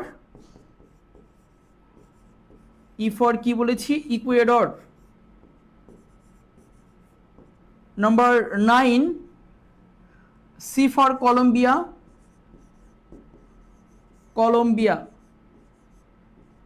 Colombia. Then হচ্ছে number 10, U R for Uruguay, U R for একত্রে Uruguay, Uruguay. আচ্ছা, number 11, G for Guyana, G for কি বলেছি, Guyana, Guyana. Number 12 and last, P for Paraguay, Paraguay. এই যে রাষ্ট্র 12টা হয়ে গেল দক্ষিণ আমেরিকার, আমরা একটা সূত্রকে কাজে লাগিয়ে দক্ষিণ আমেরিকার 12টি রাষ্ট্র লিখে ফেলেছি। দক্ষিণ আমেরিকার 12টি রাষ্ট্র দেখো, সবাই দেখো দক্ষিণ আমেরিকার, হ্যাঁ 12টি রাষ্ট্র দেখো, যে B for Brazil, B for Bolivia, এটা কিন্তু বলিভিয়া, বি ফর বলিভিয়া। তারপর C for Chile, V for Venezuela, S for Suriname, A for Argentina, P for Peru, E for Ecuador, C for Colombia, U R for Uruguay, G for Guyana, P for Paraguay. আমি আবার বলবো, তোমরা আমার সঙ্গে, তোমরা পড়ার টেবিলে যারা আছো বা যারা পড়ছো, আমার সঙ্গে বলার চেষ্টা করবা, অনলাইনে যদিও তারপরেও বলার চেষ্টা করবা, অনলাইনকে অফলাইনের মতো ধরো, যে বি ফর ব্রাজিল, আবার বলছি B for Brazil, B for Bolivia, B for Bolivia, C for Chile, C for Chile, V for Venezuela, V for Venezuela, S for Suriname, S for Suriname, A for Argentina, A for Argentina, P for Peru, P for Peru, E for Ecuador, E for Ecuador, E for Ecuador, C for Colombia, C for Colombia, U R for Uruguay, U R for Uruguay, G for Guyana, G for Guyana, Ghana না কিন্তু, Ghana কিন্তু আফ্রিকাতে। আচ্ছা, জি for Guyana এবং P for Paraguay, P for Paraguay. আশা করি সবাই লিখেছো, সবার লেখা হয়েছে নাকি আমাকে একটু কনফার্ম করো, সবাই কমেন্ট করে জানাও যে তোমরা দক্ষিণ আমেরিকার 12টি রাষ্ট্র লিখেছো কিনা, দক্ষিণ আমেরিকার 12টি রাষ্ট্র লিখেছো কিনা, ঝটপট কমেন্ট করে জানাও দক্ষিণ আমেরিকার 12টি রাষ্ট্র তোমাদের লেখা হয়েছে কিনা। ভাইয়া দ্রুত, দক্ষিণ আমেরিকার 12টি রাষ্ট্র তোমরা লিখেছো কিনা, যত দ্রুত সম্ভব আমাকে একটু কমেন্ট করে জানাও দক্ষিণ আমেরিকার 12টি রাষ্ট্র তোমাদের লেখা হয়েছে কিনা। ডান, আলহামদুলিল্লাহ সবাই লিখেছো এবং আমার সঙ্গে আশা করি তোমরা হচ্ছে এটা মুখস্থ হয়ে গেছে তোমাদের। এবং এর পরবর্তীতে আমরা যে কাজটি করব, এই রাষ্ট্রগুলো সম্পর্কে কি কি প্রশ্ন এসেছে তা তো আমরা আগে লিখে দিলাম, এছাড়াও আরও কি কি প্রশ্ন আসতে পারে তা আমরা এখন লিখে দিচ্ছি। যেমন ব্রাজিলের যেমন হচ্ছে এদের রাজধানী আসতে পারে, এদের কি আসতে পারে, রাজধানী। এদের রাজধানীগুলো খুবই গুরুত্বপূর্ণ, আমি রাজধানীগুলো লিখে দিচ্ছি। যেমন ব্রাজিলের রাজধানী ব্রাসিলিয়া, ব্রাজিলের রাজধানী ব্রাসিলিয়া, একদম লিখে ফেলো, ব্রাজিলের রাজধানী কি, ব্রাসিলিয়া। আচ্ছা, তারপর হচ্ছে বলিভিয়ার রাজধানী La Paz, La Paz, Bolivia La Paz. Chile Santiago বা সান্ডিয়াগো যেটাই বলো, চিলি সান্টিয়াগো, সান্টিয়াগো বা সান্ডিয়াগো যেটাই বলো, সান্টিয়াগো। দেন হচ্ছে ভেনিজুয়েলা কারাকাস, ভেনিজুয়েলার রাজধানী কি, কারাকাস, কারাকাস। এরপর হচ্ছে সুরিনাম, তাই না, সুরিনামের হচ্ছে প্যারামারিবো, প্যারামারিবো, সুরিনাম কি, প্যারামারিবো, প্যারামারিবো, প্যারামারিবো। ঠিক আছে, যদি কারোর এটা না মনে থাকে, যদি কারোর না মনে থাকে যে সুরিনামের রাজধানী প্যারামারিবো, পয়জাফালা আকার রয় আকার, প্যারামারিবো, এই প্যারামারিবো শব্দটি যদি কারোর না মনে থাকে, অ্যাকচুয়ালি তুমি টেকনিকে মনে রাখবা যে দেখো এই সুরিনাম যদি কারোর, সুরিনাম এবং সুরিনামের রাজধানী যদি কারোর মনে না থাকে, তার জন্য একটি বিশেষ টেকনিক দিচ্ছি। অ্যাকচুয়ালি আমি রাজধানীর উপর আলাদা ক্লাস নিব, টেকনিকে নিব তোমাদের মনে রাখার জন্য। জাস্ট একটা ছোট্ট একটি টেকনিক শিখিয়ে দিচ্ছি, যাতে আজীবন এই সুরিনামকে দিয়ে বোঝাচ্ছি যে আমার রাজধানীও কিন্তু টেকনিক আছে। একটা টেকনিক শিখিয়ে দিচ্ছি যে সুরিনাম যদি এটা মনে কারো না থাকে, সে এইটা মনে রাখবা, সুরি মানে কি, সুরি মানে হলো মেয়ে, সুরি মানে কি, সুরি মানে হলো মেয়ে। ঠিক আছে, আর মেয়ে মানেই কি, প্যারা, আর মেয়ের অপর নাম কি বলতো, প্যারা। এই যে তাহলে হচ্ছে সুরি মানে মেয়ে আর মেয়ের অপর নাম কি, প্যারা। এই জন্য মনে রাখবা সুরিনামের রাজধানী প্যারামারিবো। কারো যদি মনে না থাকে সুরি আর প্যারা, এই দুইটি শব্দ মনে রাখলেই সুরিনামের রাজধানী কিন্তু তোমার খুব সহজে মনে থাকবে। ঠিক আছে, বিশেষ করে এখন মেয়েরা যদি বলো যে ভাইয়া কি বললেন এটা, সুরি মানে মেয়ে মানে প্যারা, এখন বিষয়টা এই রাগ করলেও মনে থাকবে। ঠিক আছে, আর ভাইয়েরা তো এমনি মনে রাখতে পারবে, ও সুরি মানেই তো প্যারা, ওকে, প্যারা মারিবো। ঠিক আছে, তো দেখো পরবর্তীতে আমরা চলে যাচ্ছি হলো আর্জেন্টিনা। কোথায় যাচ্ছি, আর্জেন্টিনায় যাচ্ছি। আর্জেন্টিনার রাজধানী Buenos Aires, Buenos Aires, Buenos, নয়ে স, এটা কিন্তু নন নিচে দন্ত স, বুয়েন্স আয়ার্স, বুয়েন্স আয়ার্স। ঠিক আছে, এটা রেপ আছে, দন্ত স রেপ আছে, বুয়েন্স কি বলেছি, আয়ার্স, ওকে, বুয়েন্স আয়ার্স। পেরু রাজধানী লিমা, লিমা, এটা সবার মনে থাকবে, বিশেষ করে আমাদের ভাইয়াদের বেশি মনে থাকবে। ঠিক আছে, বেশি মনে থাকবে। তাহলে হচ্ছে পেরুর রাজধানী কি, লিমা। ইকুয়েডরের রাজধানী কিটো, ইকুয়েডরের রাজধানী কি, কিটো, কিটো। আচ্ছা, কলম্বিয়া, কলম্বিয়ার রাজধানী বোগোতা, বোগোতা। ঠিক আছে, আচ্ছা, উরুগুয়ের রাজধানী, উরুগুয়ের রাজধানী হচ্ছে মন্টিভিডিও, রিপন ভিডিও না কিন্তু, Montevideo, Montevideo, not Ripon video, Montevideo. তাহলে উরুগুয়ের রাজধানী কি বলতো, মন্টিভিডিও। গায়ানার রাজধানী Georgetown, Georgetown, Georgetown. গায়ানার রাজধানী কি বলেছি, জর্জ টাউন, জর্জ টাউন। প্যারাগুয়ের রাজধানী, প্যারাগুয়ের রাজধানী হচ্ছে আসনসিয়ন, আসন, আসনসিয়ন, শিয়ন, আসনসিয়ন। হয়ে গেল 12টি রাষ্ট্রের রাজধানী হয়ে গেল, তোমরা অবশ্যই মনে রাখবা। ঠিক আছে, তাহলে আমি আর একবার বলে দিচ্ছি, ব্রাজিল, আচ্ছা আগে লিখে নাও তারপরে বলছি, তারপর একবার বলে বলে যাচ্ছি, যারা লিখছো তাদের জন্য সুবিধা হবে। ব্রাজিল, ব্রাসিলিয়া, যেহেতু অনলাইন ক্লাস, যত বলবো তোমরা তত ভালো বুঝবা। আচ্ছা, Brazil Brasilia, Bolivia La Paz, Chile Santiago, Santiago, Venezuela Caracas, Suriname Paramaribo, Argentina Buenos Aires, Buenos Aires, Peru Lima, Ecuador Quito, Colombia Bogota, Uruguay Montevideo, Guyana Georgetown, Paraguay Asuncion. আরেকবার বলবো সবার উদ্দেশ্যে, Brazil Brasilia, Brazil Brasilia, Bolivia La Paz, Bolivia La Paz, Chile Santiago, Chile Santiago, Venezuela Caracas, Venezuela Caracas, Suriname Paramaribo, Suriname Paramaribo, Argentina Buenos আয়ার্স, Argentina Buenos Aires, Peru Lima, Peru Lima, Ecuador Quito, Ecuador Quito, Colombia Bogota, Colombia Bogota, Uruguay Montevideo, Uruguay Montevideo, Ripon video না, Guyana Georgetown, Guyana Georgetown এবং Paraguay Asuncion, Asuncion. আশা করি বুঝতে পেরেছো। আলহামদুলিল্লাহ আমাদের রাজধানী complete হয়ে গেল, রাজধানী শেষ হয়ে গেল।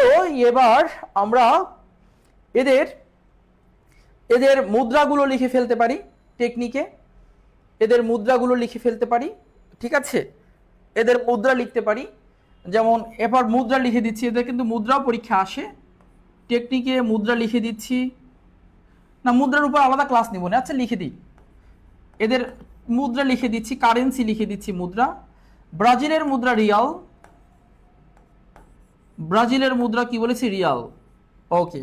বলিভিয়ার মুদ্রা হচ্ছে বলিভিয়ানো, বলিভিয়ার সাথে বলিভিয়া লিখে শুধু নো লাগাই দিবা, বলিভিয়া লিখে বলিভিয়ার সাথে কি লাগিয়ে দিবা? No, boliviano, boliviano. আচ্ছা চিলি, চিলির মুদ্রা পরে লিখবো আমরা, একত্রে লিখবো। ভেনেজুয়েলা, ভেনেজুয়েলার মুদ্রা হচ্ছে বলিভার, বলিভার। এইটার সাথে কিন্তু, এটার সাথে কিন্তু তোমার হচ্ছে এই যে বলিভিয়ার কিন্তু প্যাচ লাগবে। অনেকে বলিভার দেখে ভাবে মনে হয় বলিভিয়ার মুদ্রা, বলিভিয়ার মুদ্রা তো বলিভিয়া নো, বলিভিয়ার সাথে নো। আর ভেনেজুয়েলার মুদ্রা কিন্তু বলিভার। ওকে। তারপর এরপর হচ্ছে তিনটা লিখলাম। 4 নাম্বার হচ্ছে পেরু, পেরুর মুদ্রা হলো ইনটি বা সল, পেরুর মুদ্রা ইনটি বা সল, ইনটি অথবা সল, দুইটা মুদ্রা লিখে রাখবা। পেরুর মুদ্রা ইনটি বা সল। তাহলে ব্রাজিল রিয়াল, বলিভিয়া বলিভিয়ানো মুদ্রা, ভেনেজুয়েলার মুদ্রা হচ্ছে বলিভার, আর পেরুর মুদ্রা হলো ইনটি, ইনটি বা সল। আচ্ছা প্যারাগুয়ের মুদ্রা কি? প্যারাগুয়ের মুদ্রা হচ্ছে মনে রাখবা যেভাবে, এই দেখো প্যারাগুয়ে বানান করতে লাস্টে কি? গুয়ে। প্যারাগুয়ে বানান করতে লাস্টে কি? গুয়ে। তাহলে এই গুয়েটা লিখবা, গুয়ে। প্যারাগুয়ে বানান করতে লাস্টে যে শব্দ আছে গুয়ে, গুয়ের সাথে শুধু লাগাই দিবা রানী, গুয়ে রানী, শেষ। তাহলে প্যারাগুয়ে লাস্টের শব্দটা কি আছে? গুয়ে, গুয়ের সাথে কি লিখে দেবো? রানী, গুয়ে রানী, প্যারাগুয়ের মুদ্রা হয়ে গেল। তাহলে 5টা হলো, 5টা হলো। আর হচ্ছে দেখো এই 5টা মনে রাখো, একদম ঠোঁটস্থ করে ফেলো, একদম টেকনিকে ইনস্ট্যান্ট যাতে পড়া হয়ে যায়, ইনস্ট্যান্ট যাতে পড়া হয়ে যায়, ঠিক আছে? আমি আরেকবার বলবো, তুমি যদি মনোযোগী থাকো এই একদম আমি ক্লাসের পর ক্লাসে মুখস্থ করে দেবো। এই 5টা মনে রাখো।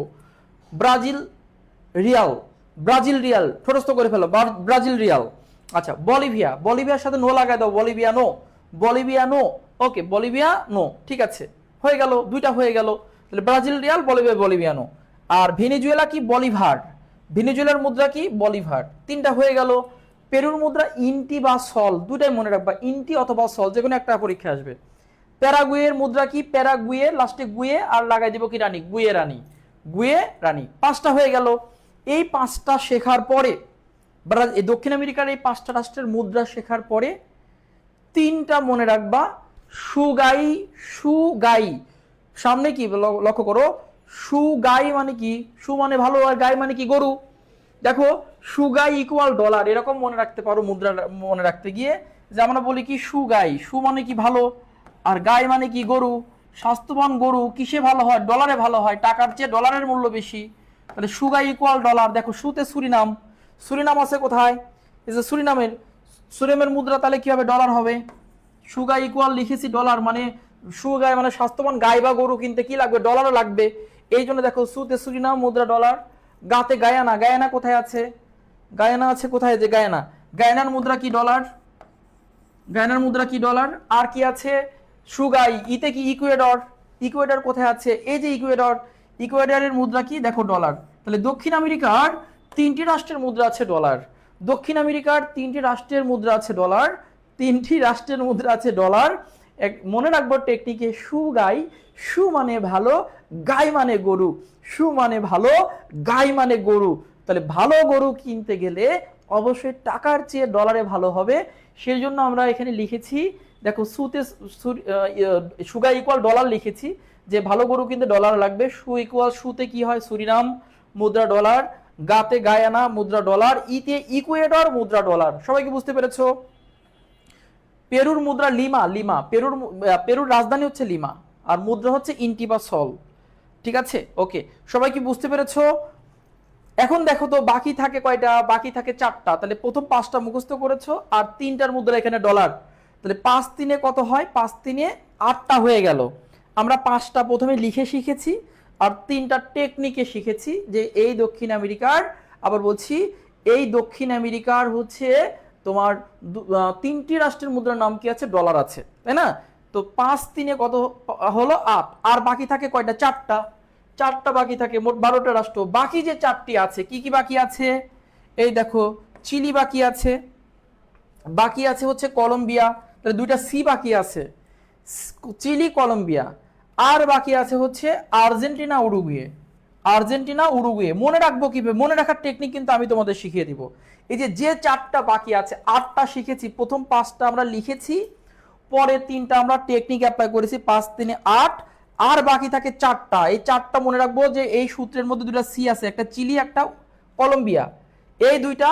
আর 2টা বাকি আছে, যে 2টি প্রথম বিশ্বকাপ ফুটবলে ফাইনাল খেলেছিল। প্রথম বিশ্বকাপ ফুটবল খেলা কত সালে হয়? তোমরা জানো প্রথম বিশ্বকাপ ফুটবল খেলা হয়েছিল, প্রথম বিশ্বকাপ ফুটবল বিশ্বকাপ ফুটবল হয়েছিল 1930 সালে, তাই না? প্রথম বিশ্বকাপ ফুটবল কত সালে হয়েছিল? 1930 সালে পৃথিবীতে প্রথম বিশ্বকাপ ফুটবল শুরু হয়, 1930-এ। এই প্রথম বিশ্বকাপ ফুটবলে ফাইনাল খেলেছিল আর্জেন্টিনা আর এই উরুগুয়ে।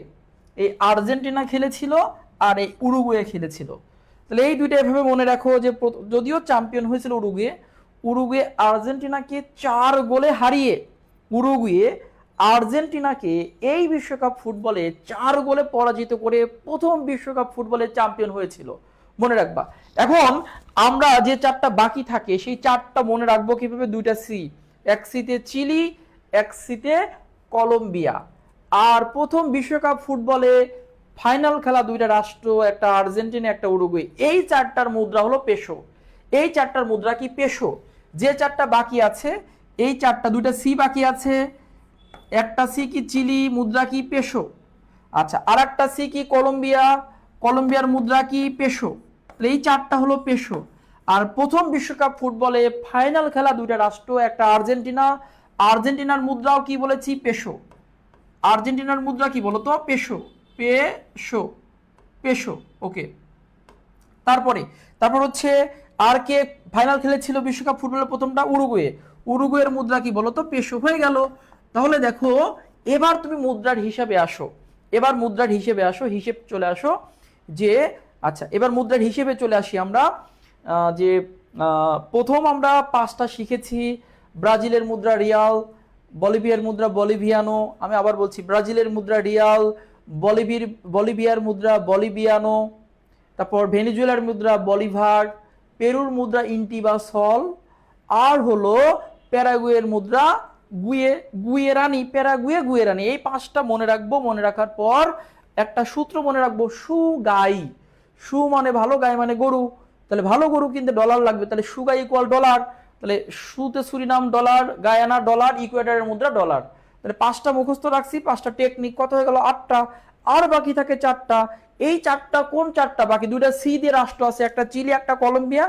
আর প্রথম বিশ্বকাপ ফুটবলে ফাইনাল খেলা 2টা রাষ্ট্র, একটা উরুগুয়ে একটা আর্জেন্টিনা। এই 2টা রাষ্ট্রের মুদ্রা, আর 2টা সি দিয়ে যে আছে রাষ্ট্র, এদের মুদ্রা কি? পেসো। হয়ে গেল। সবাই ক্লিয়ার? দেখো, যদি কেউ মনোযোগী থাকো, আমার পড়া কিন্তু একদম ক্লিয়ার হয়ে গেছে। যদি কেউ মনোযোগী থাকো, একদম কিন্তু তুমি ক্লিয়ার। আবার বলছি, যদি মনোযোগী থাকো, একবারে কিন্তু ক্লিয়ার হয়ে গেছে। তাহলে এখানে রাজধানী শেষ হয়ে গেল, মুদ্রা শেষ হয়ে গেল, তাই না? রাজধানী শেষ, মুদ্রা শেষ হয়ে গিয়েছে। ঠিক আছে, আচ্ছা, এই জায়গাতে হ্যাঁ, আলহামদুলিল্লাহ, এখন হয়ে গেল কিন্তু। তাহলে এখন আর একটা তথ্য, এই যে বলিভিয়ার রাজধানী যে লাপাজ, এই লাপাজের পাশে একটা তথ্য লিখে রাখো, পৃথিবীর উচ্চতম উচ্চতম রাজধানী, লাপাজের পাশে একটা তথ্য লিখেন, পৃথিবীর উচ্চতম রাজধানী, উচ্চতম রাজধানী। তাহলে পৃথিবীর সবচেয়ে উচ্চতম রাজধানী কিন্তু লাপাজ। লাপাজের উচ্চতা সমুদ্রপৃষ্ঠ থেকে লাপাজের উচ্চতা অনেকেই বলবে 3000, কিন্তু অ্যাকচুয়ালি প্রায় 3600 মিটার। অনেকেই বলবে 3000, কেবল 2900, প্রায় 3600 মিটার উচ্চতা সম্পূর্ণ একটি রাজধানী। অনেক উঁচু, আবার বলছি অনেক উঁচুতে কিন্তু এই রাজধানীটা।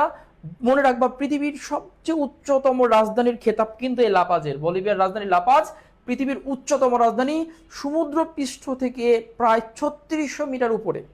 আমাদের সবচেয়ে উচ্চতম জেলা হলো দিনাজপুর। বাংলাদেশের উচ্চতম জেলার নাম হলো দিনাজপুর। দিনাজপুরের উচ্চতা প্রায় 37.5 মিটার, মানে 37.5 মিটার হলো সমুদ্রপৃষ্ঠ থেকে দিনাজপুরের উচ্চতা। বাংলাদেশের উচ্চতম জেলা দিনাজপুর, দিনাজপুরের উচ্চতা সমুদ্রপৃষ্ঠ থেকে 37.5 মিটার। আর এই লাপাজের উচ্চতা হলো 3600 মিটার। অর্থাৎ এগুলো পাহাড়, যে আন্দিজ পর্বতমালা আছে না, আন্দিজ পর্বতের বিভিন্ন উঁচু শ্রেণীতে কিন্তু এগুলো অবস্থিত। আশা করি বুঝতে পেরেছো। এখন বলো তো, মুদ্রা কার কার মুখস্থ হয়ে গিয়েছে?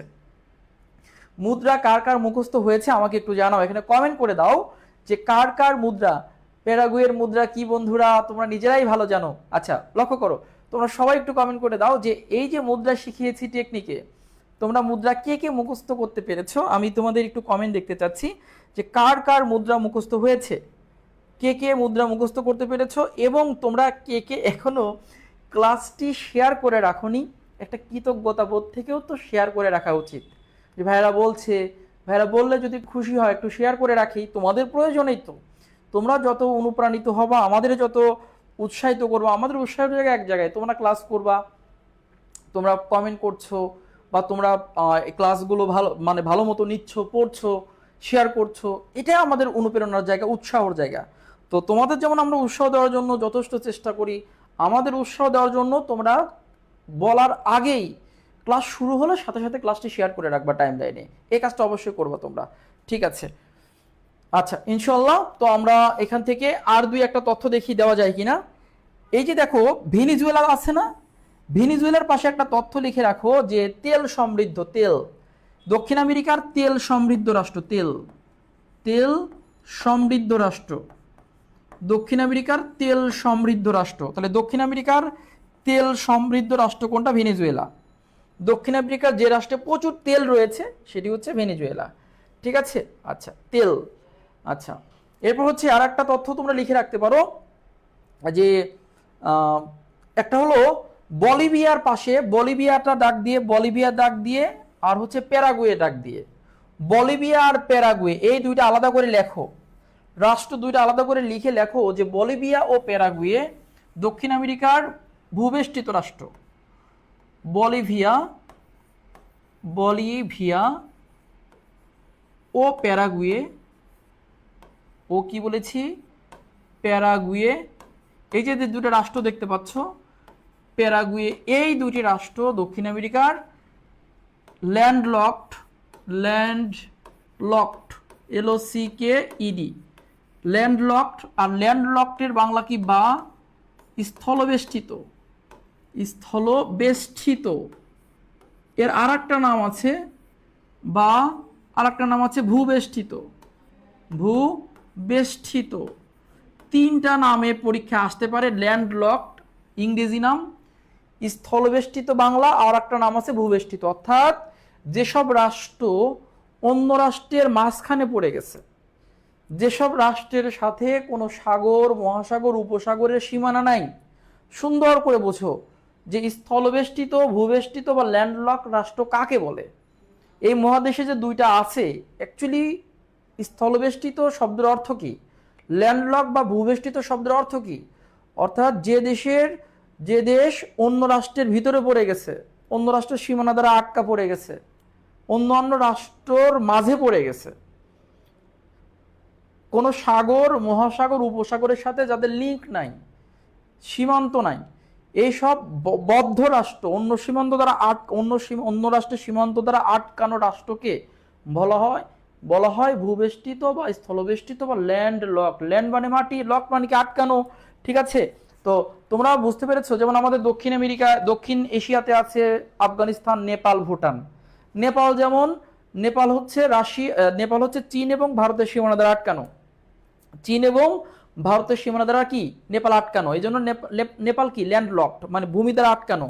নেপালের সাথে কোনো সাগর, মহাসাগর, উপসাগর নাই।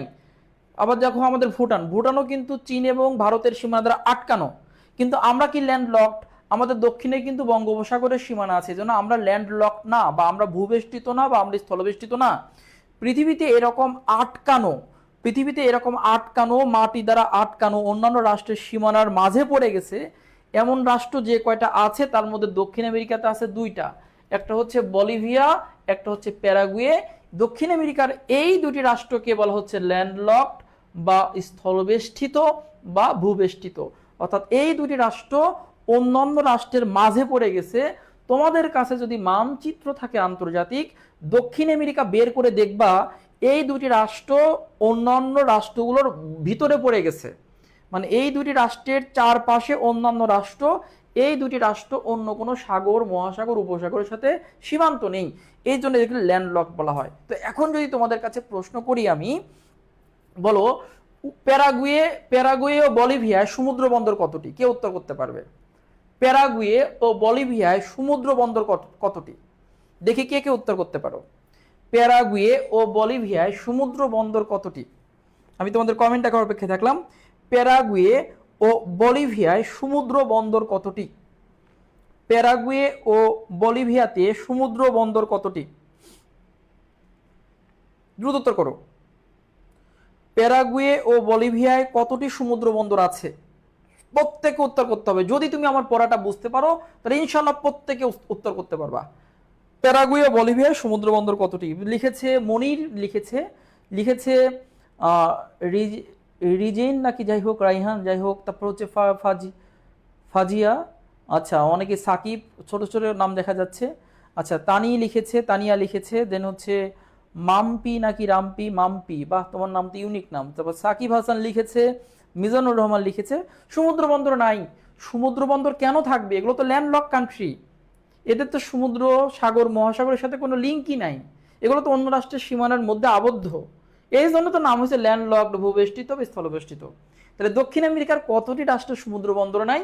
এই দুইটি রাষ্ট্রে কিন্তু দক্ষিণ আমেরিকার সমুদ্র বন্দর নাই, কারণ এগুলো কি ল্যান্ডলকড। আশা করি বুঝতে পেরেছো, আলহামদুলিল্লাহ তোমরা বুঝতে পেরেছো, খুবই ভালো লেগেছে যে পড়াটা তোমরা বুঝতে পেরেছো। আর একটা প্রশ্ন দেখি কোথা থেকে দেওয়া যায় কিনা।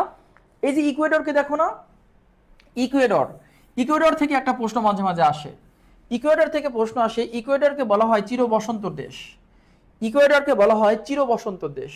তাহলে আমরা এখানে ইকুয়েডরের পাশে একটা তথ্য লিখে রাখবো, চির বসন্ত দেশ, চির বসন্ত, বসন্তের দেশ, চির বসন্তের দেশ হিসেবে খ্যাত হচ্ছে ইকুয়েডর। ইকুয়েডর আর চির বসন্তের শহর বললে ইকুয়েডর রাজধানী কিটো, ইকুয়েডরকে বলা হয় চির বসন্তর দেশ। ঠিক আছে, এটা একদিন ভূগোলে পড়াবো যে চির বসন্তর দেশ ইকুয়েডর কেন বলা হয়। এর উপর দিয়ে বিষুব রেখা গিয়েছে, এর উপর দিয়ে ইকুয়েটর রেখা গিয়েছে, গতকালকেই মনে হয় পড়াইলাম ইকুয়েটর রেখা বা বিষুব রেখা, ওই বিষুব রেখা অতিক্রম করেছে, অতিক্রম করার কারণে আরও কিছু বৈশিষ্ট্যের কারণে, যাই হোক একটা বৈশিষ্ট্য বলছি, আমরা গতকালকেই পড়িয়েছি বিষুব রেখা পৃথিবীকে উত্তর দক্ষিণে ভাগ করেছে। এই বিষুব রেখা বরাবর যদি এটা পৃথিবী হয়, মাঝখান দিয়ে বিষুব রেখা গেছে, এই বিষুব রেখার উপরে কি উত্তর আর নিচে কি দক্ষিণ, এটা হলো বিষুব রেখা, বিষুব রেখা। এই বিষুব রেখা বরাবর পড়ে গেছে কিন্তু ইকুয়েডর, ইকুয়েডর পড়েছে কোন রেখা বরাবর? এই বিষুব রেখা বরাবর পড়েছে। এই বিষুব রেখা বরাবর পড়ায় এই রাষ্ট্রে চির বসন্ত বিরাজ করে, ইভার স্প্রিং কান্ট্রি। এই ইকুয়েডরে কোন রেখা গিয়েছে? এর উপর দিয়ে বিষুব রেখা। বিষুব রেখার ইংরেজি নাম কিন্তু ইকুয়েটর, তাই না? বিষুব রেখার ইংরেজি নাম কি বলতো? বিষুব রেখার ইংরেজি নাম হচ্ছে ইকুয়েটর রেখা, গতকালকে পড়েছি ইকুয়েটর। ওই বিষুব রেখা এই রাষ্ট্রের উপর দিয়ে গেছে বলে এবং বিষুব রেখা বরাবর এই রাষ্ট্রটি অবস্থিত বলে, দেখো বিষুব রেখার ইংরেজি নাম অনুসারেই কিন্তু এই রাষ্ট্রের নাম হয়েছে। বিষুব রেখার ইংরেজি নাম অনুসারেই কিন্তু এই রেখার নাম হয়েছে। বিষুব রেখার ইংরেজি নাম কি? ইকুয়েটর। ওই দেখো ইকুয়েটর থেকে নাম হয়েছে ইকুয়েটর। দক্ষিণ আমেরিকার কোন রাষ্ট্রটি একটি রেখার নাম অনুসারে হয়েছে? দক্ষিণ আমেরিকার কোন রাষ্ট্রটি বিষুব রেখার নাম অনুসারে হয়েছে? ইকুয়েডর। বিষুব রেখার ইংরেজি নাম কি? ইকুয়েটর। ইকুয়েটর থেকে ইকুয়েডর, মনে রাখবা। আচ্ছা আমরা চলে যাচ্ছি, দেখি আর কোনো তথ্য এখানে দেওয়া যায় কিনা। আচ্ছা আপাতত এখানে তথ্য আপাতত ইয়া করছি না, আমরা চলে যাচ্ছি সামনের দিকে, অগ্রসর হচ্ছি। অগ্রসর হয়ে আমরা আরো দুই একটি তথ্য তোমাদের লিখে দেওয়ার চেষ্টা করছি, খুবই গুরুত্বপূর্ণ। যেমন যেমন একটা তথ্য তোমরা লিখে রাখতে পারো, সেই তথ্যটা হচ্ছে দেখো, দক্ষিণ আমেরিকার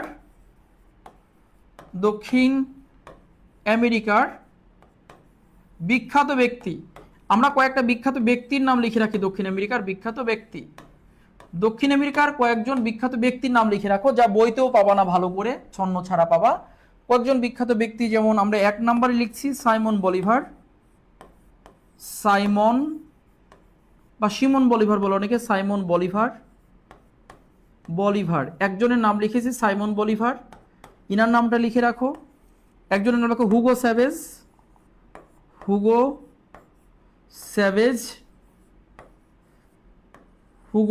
স্যাভেজ। আচ্ছা, স্যাভেজ। আরেকজনের নাম লেখা হচ্ছে চে গুয়েভারা।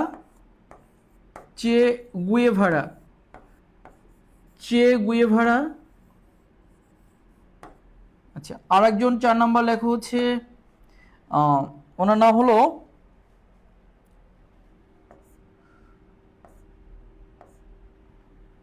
আমরা জানি পৃথিবীর প্রথম মহিলা president Isabella de Peron.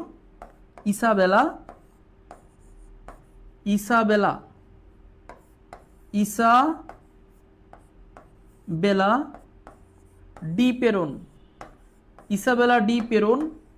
D পেরনের নাম লিখে রাখো। আচ্ছা, তারপর ম্যারাডোনার নাম তো জানো, পেলের নামও তোমরা জানো, ম্যারাডোনা, পেলে, মেসি, নেইমার, এগুলো নাম তোমরা জানো, ওগুলো আমি দিচ্ছি না, যেগুলো জানো না সেগুলো দিচ্ছি। এই যে 4 জন ব্যক্তি পড়লে একজন ব্যক্তি কমন পাওয়ার সম্ভাবনা আছে। সাইমন বলিভার দক্ষিণ আমেরিকার জনক বলা হয়, দক্ষিণ আমেরিকার জনক বলা হচ্ছে তাকে। তাহলে তাকে কি বলা হচ্ছে? দক্ষিণ আমেরিকার জনক। আচ্ছা, কেন? কারণ দক্ষিণ আমেরিকার বেশিরভাগ রাষ্ট্র তিনি স্বাধীন করে দিয়েছেন। স্পেন কিন্তু বেশিরভাগ রাষ্ট্রকে এখানে শাসন করত। ইউরোপের রাষ্ট্র স্পেন এই দক্ষিণ আমেরিকার বেশিরভাগ রাষ্ট্রকে শাসন করত, আর স্প্যানিশদের বা স্পেনকে বিতাড়িত করেছিলেন এই সাইমন বলিভার। তাহলে তিনি যদি বেশিরভাগ রাষ্ট্র যদি এখানে স্পেন শাসিত থাকে, আর স্পেনকে যদি উনি এখান থেকে তাড়িয়ে দেন, তাহলে উনি হলো স্বাধীনতার জনক। দক্ষিণ আমেরিকার বেশিরভাগ রাষ্ট্রের স্বাধীনতার জনক মানে তিনি দক্ষিণ আমেরিকারই জনক বলা হচ্ছে তাকে, কারণ তিনি এখান থেকে স্প্যানিশদের বিতাড়িত করেছিলেন, মনে রাখবা। তারপর সাইমন বলিভার গেল। হুগো স্যাভেজ ভেনিজুয়েলার সমাজতান্ত্রিক প্রেসিডেন্ট, জুয়েলার সমাজতান্ত্রিক প্রেসিডেন্ট। সমাজতন্ত্র কাকে বলে তোমরা আগে পড়েছো, সম্পদের রাষ্ট্রীয় মালিকানা। প্রেসিডেন্ট ছিলেন, এখন নাই, উনি মারা গিয়েছেন, প্রেসিডেন্ট ছিলেন, ভেনিজুয়েলার সমাজতান্ত্রিক প্রেসিডেন্ট ছিলেন। আমেরিকার ঘোর শত্রু ছিল, উনি বেঁচে থাকতে আমেরিকা, এই দক্ষিণ আমেরিকা পাও রাখতে পারতো না। সমাজতান্ত্রিক আমেরিকা তো পুঁজিবাদী, জানো পৃথিবীর দুই নীতির দ্বন্দ্ব আছে, দুই অর্থব্যবস্থার দ্বন্দ্ব আছে, সমাজতন্ত্র অর্থব্যবস্থা, পুঁজিবাদী অর্থব্যবস্থা। এটা কিন্তু এই ব্যক্তি কিন্তু ছিল সমাজতান্ত্রিক, মানে রাশিয়া চীনপন্থী ছিল, তিনি আমেরিকাকে চোখেও দেখতে পারতেন না। ভেনিজুয়েলার একজন বিখ্যাত সমাজতান্ত্রিক প্রেসিডেন্টের নাম কি? Hugo savage. চে গুয়েভারা লেখো 1928 সালে আর্জেন্টিনায় জন্মগ্রহণ করেন। আর্জেন্টিনায় জন্ম, 1928 সালে তার কি আর্জেন্টিনায় জন্ম, কার? চে গুয়েভারার। তারপর লেখো বিপ্লবী নেতা ছিলেন বলিভিয়ার,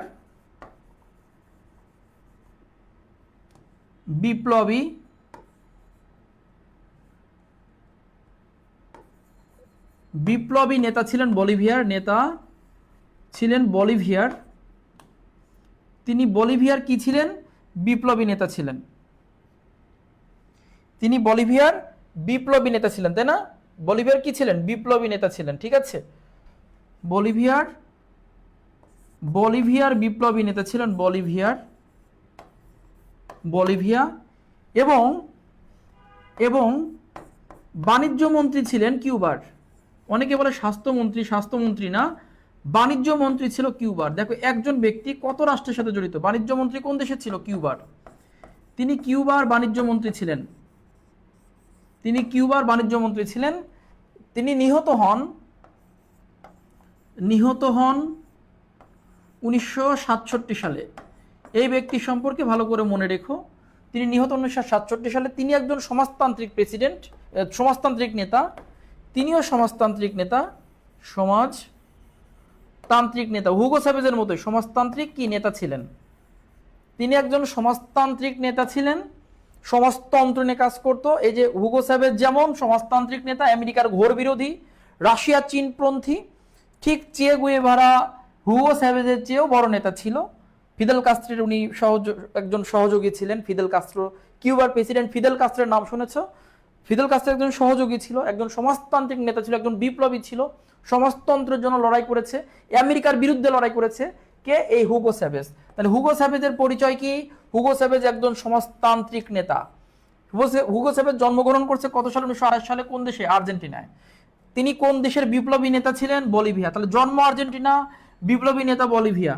এবং তিনি পরবর্তীতে কিউবার প্রেসিডেন্ট ফিদেল কাস্ত্রোর ওখানে যান। ফিদেল কাস্ত্রোর কাছে গিয়ে তিনি, ফিদেল কাস্ত্রো যখন প্রেসিডেন্ট তখন তিনি কি হয়েছিলেন? বাণিজ্য মন্ত্রী হয়েছিলেন। কোন দেশের? কিউবার। তাকে যুক্তরাষ্ট্র হত্যা করে। যেহেতু তিনি যুক্তরাষ্ট্রের বিরুদ্ধে ছিলেন, আমেরিকার বিরুদ্ধে ছিলেন, যুক্তরাষ্ট্র তাকে হত্যা করে কত? 1967 সালে। হয়ে গেল। আচ্ছা, ইসাবেলা ডি পেরন কে? ইসাবেলা ডি পেরন, এটুকু মুছে দিচ্ছি। ইসাবেলা ডি পেরন হলো পৃথিবীর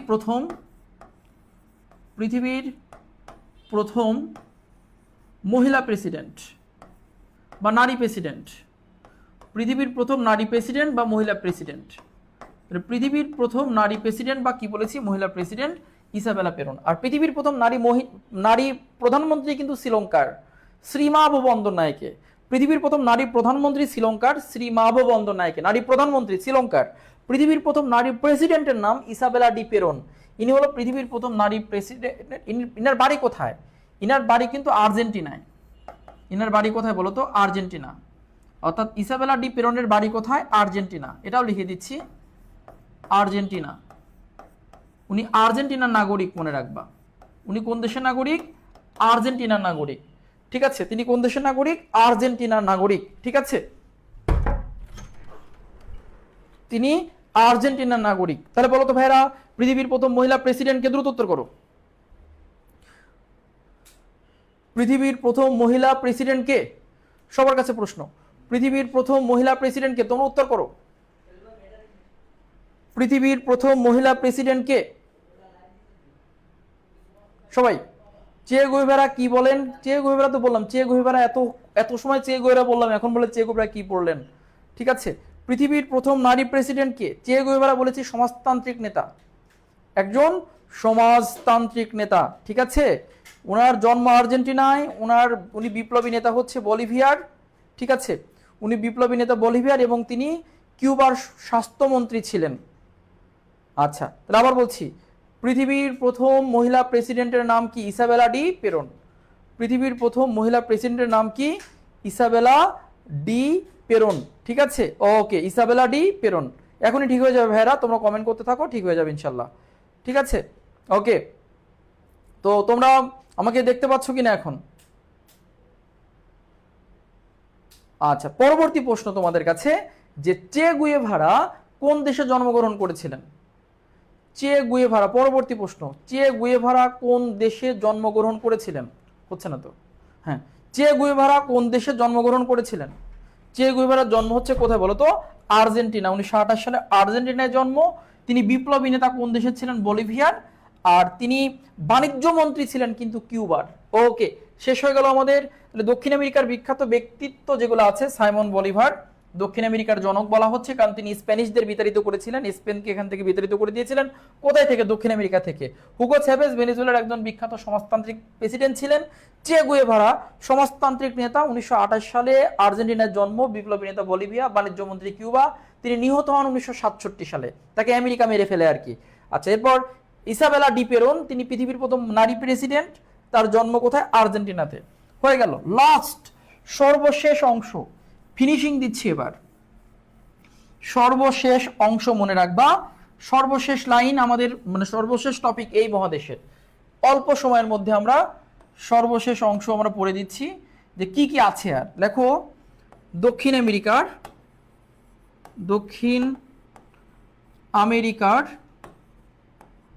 আমেরিকার রাষ্ট্রগুলোর রাষ্ট্রগুলোর উপনিবেশ পরিচিতি। রাষ্ট্রগুলোর কি পরিচিতি? উপনিবেশ। উপনিবেশ মানে কি? শাসন। উপনিবেশ পরিচিতি। দক্ষিণ আমেরিকার রাষ্ট্রগুলোর উপনিবেশ পরিচিতি।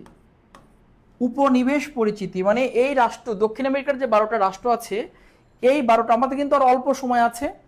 আর তোমাদের একটা কথা বলে রাখি, আমি যে দক্ষিণ আমেরিকা পড়াচ্ছি, দক্ষিণ আমেরিকা একদম রফা দফা করে ফেলতেছি। আজকের পর দক্ষিণ আমেরিকার কোনো সমস্যা থাকবে না। এখন তুমি বলতে পারো ভাই এক টপিকই কি এতদিন এত সময় পড়াচ্ছেন? না, এখানে পুরো একটা মহাদেশের যা নারী ভুড়ি যা আছে সব পড়ানো হচ্ছে।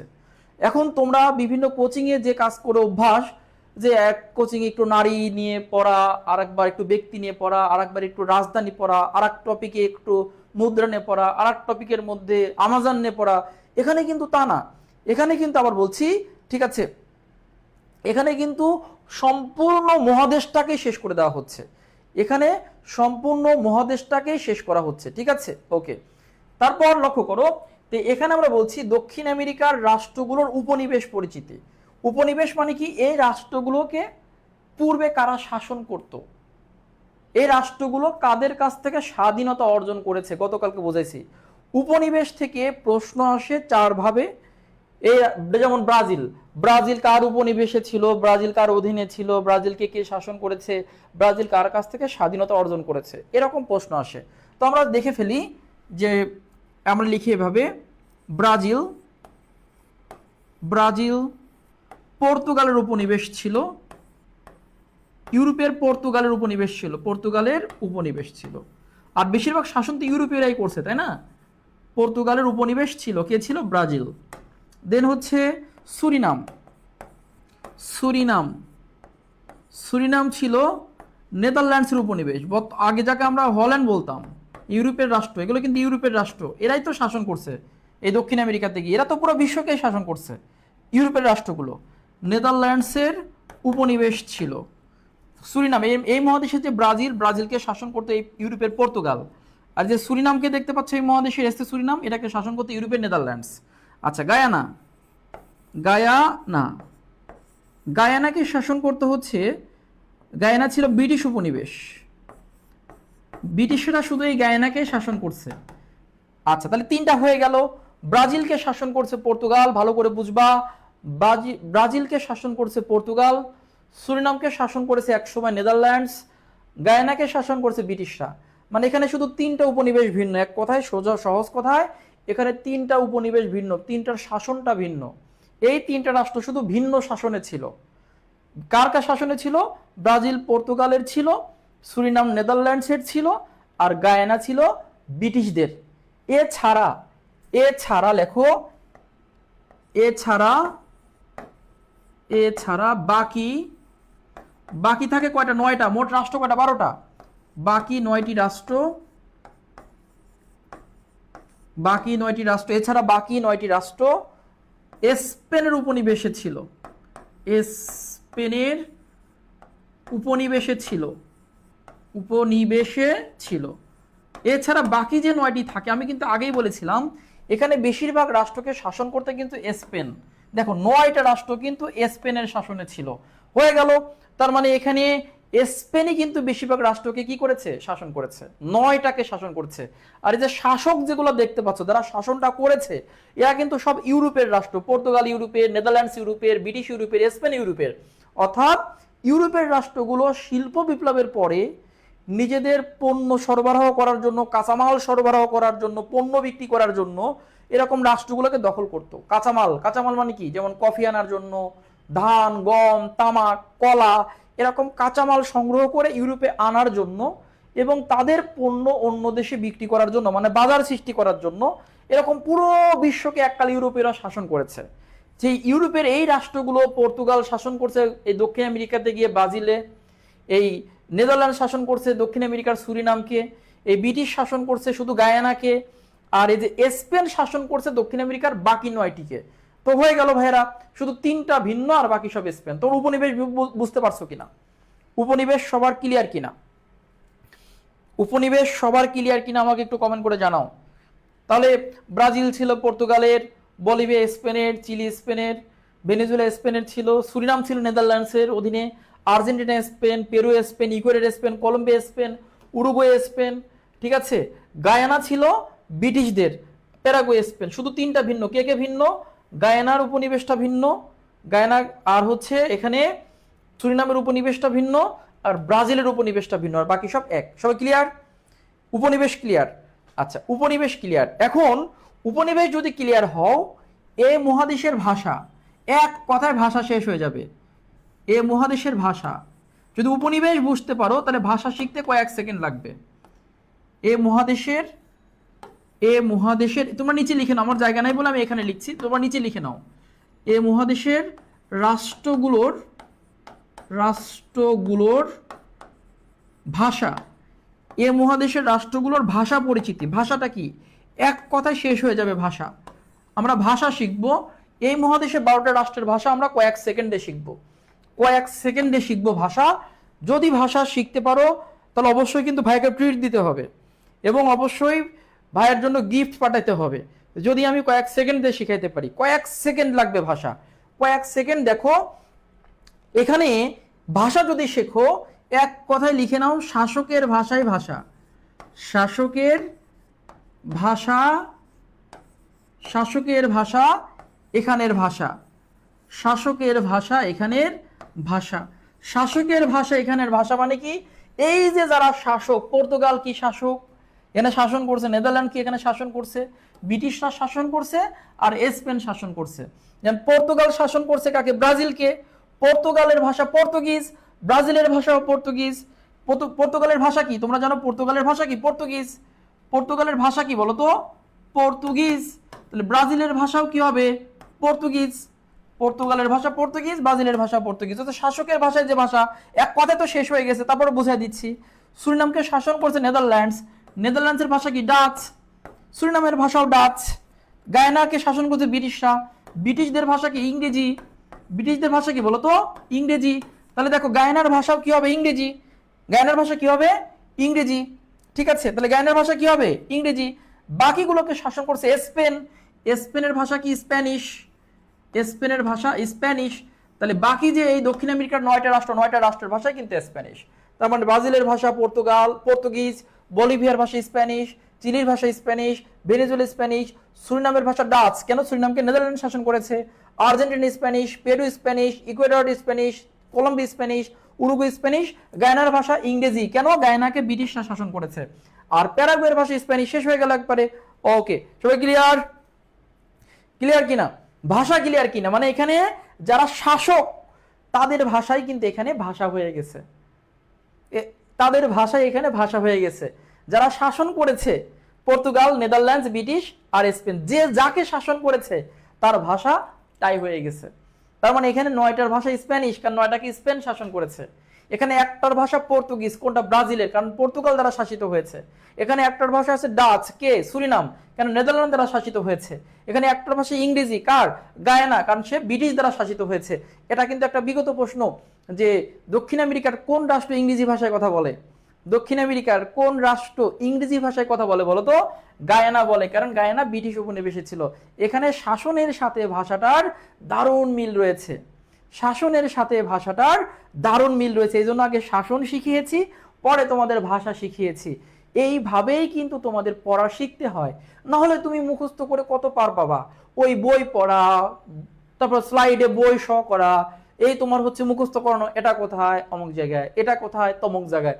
এইরকম পড়ে কখনো সাধারণ জ্ঞান পার পাওয়া যাবে না, কখনো পার পাওয়া যাবে না, বেসিক হবে না।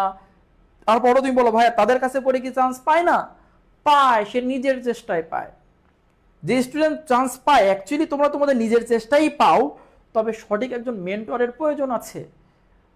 অন্যান্য জায়গা থেকে যারা পায় তারাও অনেক জায়গা কোচিং করে, করে দেখা যাচ্ছে তার কাছেও, তাদের কাছেও আবার একটু পড়ে। এখন ক্রেডিট তারাও নিয়ে নেয়, কিন্তু সেই স্টুডেন্ট অনেক জায়গায় পড়ছে।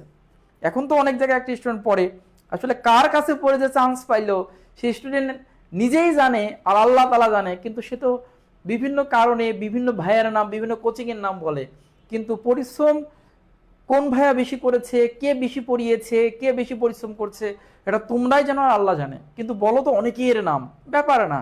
যার কাছ থেকে চুল পরিমাণ হেল্প পেয়েছো তার নাম তো তোমরা বলবাই। ঠিক আছে, ওকে, আশা করি সবাই বুঝতে পেরেছো। পরবর্তীতে, আচ্ছা পরবর্তীতে আমরা চলে যাচ্ছি এখন। তাহলে আমাদের ভাষা হয়ে গেল, শুধু পারলাম না আমরা, শুধু ভাষা শিখতে আমরা পারলাম না। দেখো আমাদের, দেখো একটা মজার জিনিস, দেখো আমরা কিন্তু আমাদের এটা লেখার দরকার নাই, এমনি শেখাচ্ছি। 1757 থেকে 1947 পর্যন্ত আমাদের ব্রিটিশরা শাসন করলো। কারা শাসন করলো? ব্রিটিশরা শাসন করলো। তো ব্রিটিশদের ভাষা কি? ইংরেজি।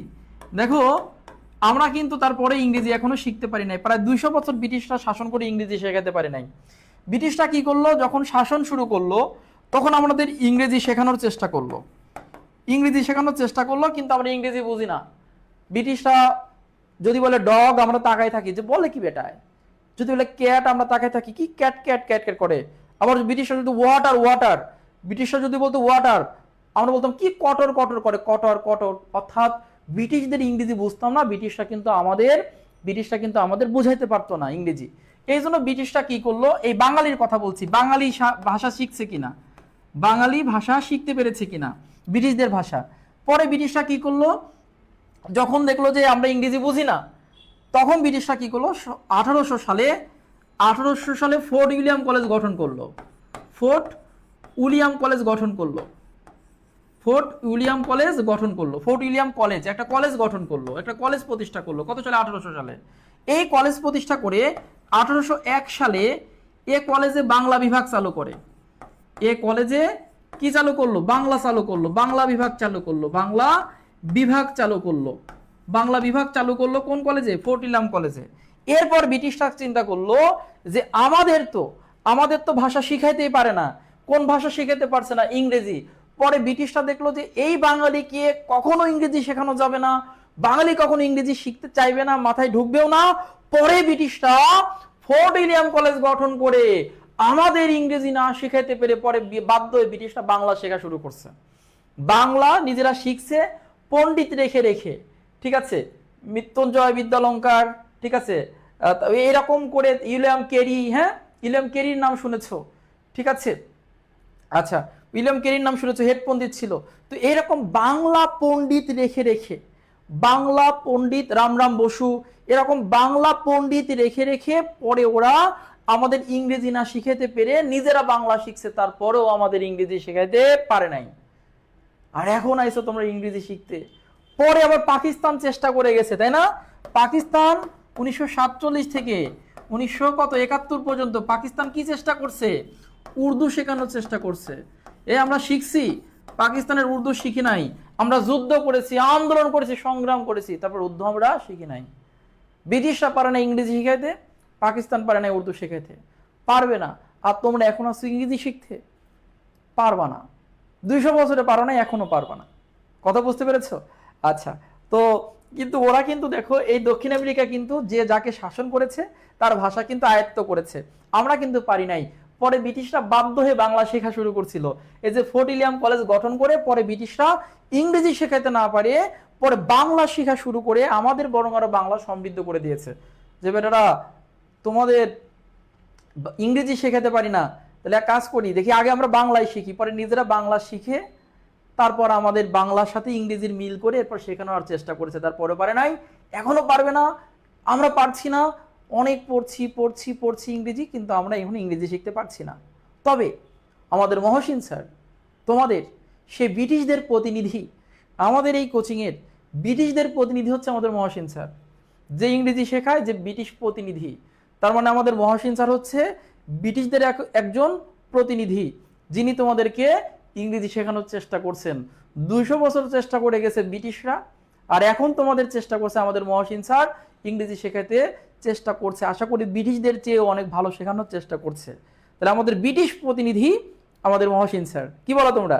আচ্ছা ঠিক আছে, তো আশা করি তোমরা বুঝতে পেরেছো। আমরা এখানে ভাষা শিখলাম। আচ্ছা, এখানে আমরা সকল কিছু দক্ষিণ আমেরিকার আমি যা পড়িয়েছি, দক্ষিণ আমেরিকা ইনশাল্লাহ এর মধ্য থেকে কমন পড়বে। এর বাইরে কোনো তথ্য তুমি দক্ষিণ আমেরিকার আপাতত পাবা না। আমি যা পড়িয়েছি, হয়তো একটু সময় তোমাকে দিতে হয়েছে, একটু লং টাইম ক্লাস নিতে হয়েছে, কিন্তু একটা মহাদেশের একদম ছাপা হয়েছে। এই মহাদেশ আমি যা পড়িয়েছি এর বাইরে তুমি কোনো প্রশ্ন পাবা না। তবে একটা প্রশ্ন মনে পড়েছে, যেটা যদিও অনেকবার পড়াইতাম, ইনকা সভ্যতার কথা বলে রাখি। ইনকা, এই ইনকা সভ্যতা কিন্তু দক্ষিণ আমেরিকায় গড়ে উঠেছিল। দক্ষিণ আমেরিকা কোন দেশে? পেরুতে। ইনকা সভ্যতা গড়ে উঠেছিল কোন দেশে? পেরু। সভ্যতা গড়ে উঠেছিল, এই প্রশ্নটা অনেকবার এসেছে। যেহেতু চ্যালেঞ্জ করলাম সেজন্য একটা প্রশ্ন বাকি বাকি রেখে লাভ নাই, যেহেতু বললাম যে আমার বাইরে কোনো প্রশ্ন আসবে না, সেজন্য এই প্রশ্নটা হঠাৎ করে মাথায় এসে গেল যে আমাকে বলতেছে শাহিন তুই কি বলিস, তুই যা পড়াইছিস তার বাইরে প্রশ্ন আসবে না? তুই যে একটা গুরুত্বপূর্ণ বাদ দিয়েছিস শাহিন, কোন প্রশ্ন বাদ দিয়েছিস? এই যে ইনকা সভ্যতা বাদ দিয়েছিস, মাথার মধ্যে চলে আসলো। আমার নিজের ভিতরেই আর একটা মানুষ আছে, কে যেন আমাকে এরকম করে মনে করায় দেয় যে কি ব্যাপার, তুই চ্যালেঞ্জ করলে কিন্তু গুরুত্বপূর্ণ প্রশ্ন শাহিন বাদ দিলি কেন? ঠিক আছে, ধরে ফেল শাহিন, কোন প্রশ্ন ধরে ফেল, এই ইনকা সভ্যতার প্রশ্নটি ধরে ফেল। এমনও প্রশ্ন আসে, হতে পারে এই প্রশ্নটাই কিন্তু পরীক্ষায় কমন পড়তে পারে। ইনকা সভ্যতার ভিত্তিভূমি, ভিত্তিভূমি মানে কি, গড়ে উঠেছিল কোন দেশে? পেরুতে। ওকে ঠিক আছে, সবাই কি বুঝতে পেরেছো? একদম দক্ষিণ আমেরিকা সাফা, একদম পুরা সাফা কবির না কিন্তু, সাফা করে ফেলেছি। দক্ষিণ আমেরিকা একদম ভ্যানিশ করে ফেলেছি, এর বাইরে কোনো প্রশ্ন আসবে না। তোমাদের যদি কোনো প্রশ্ন থাকে কমেন্টে বলে রাখো, অথবা আমাদের পেজে বলে রেখো। আর তোমরা যারা এখনো ভর্তি হও নাই, তারা বিশাল মিস করে ফেলছো। যারা এখনো ভর্তি হও নাই আই এডুকেশনে, ভর্তি হতে পারো নাই, যারা এখনো ভর্তি হতে পারো নাই তাদের বলছি, যদি তোমার ইচ্ছা থাকে তাহলে দ্রুত ভর্তি হয়ে যাও। যারা এখনো ভর্তি হও নাই তারা যত দ্রুত সম্ভব ভর্তি হয়ে যাও। তোমাদের নিয়ে অনেক স্বপ্ন আছে, তোমাদের নিয়ে অনেক কিছু শিখবো, তোমাদের চান্স পাবো এই প্রত্যাশা কিন্তু করে আছি। তো তোমাদের নিয়ে প্রচুর পরিমাণে আমরা এরকম প্র্যাকটিস করব, টেকনিক শেখাবো, চর্চা করাবো, ঠিক আছে? এবং তোমরা দ্রুত ভর্তি হয়ে যাও। যারা এখনো ভর্তি হও নাই, সময় আর নষ্ট করা যাবে না, যত দ্রুত সম্ভব ভর্তি হয়ে যাও। এডুকেশনের যে পেজ আছে পেজে নক দাও, বা আমাদের মহসিন স্যারের সাথে যোগাযোগ করো, বা সুফিয়ান স্যারের সাথে যোগাযোগ করো, বা আমাদের এডুকেশনের যে নাম্বারগুলো দেওয়া আছে সেখানে যোগাযোগ করে যত দ্রুত সম্ভব ভর্তি হও।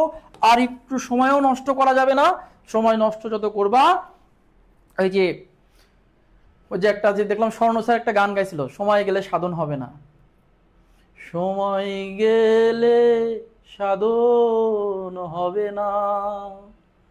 এই যে আমাদের স্বর্ণ স্যার দেখলাম গান গাচ্ছে সেদিন, শুনো সময় গেলে সাধন হবে না। ওকে ঠিক আছে, তো আর এখন এখন কারোর কথা শোনার টাইম নাই। কে পাশে থাকলো, কে সেকা দিল চান্স না পাওয়ার কারণে, কাউকে কোনার টাইম নাই। এখন এখন একলা চলো নীতি গ্রহণ করতে হবে। কি চলো? একলা চলো নীতি গ্রহণ করতে হবে। একলা চলো, একলা চলো নীতি গ্রহণ করো, একা চলো।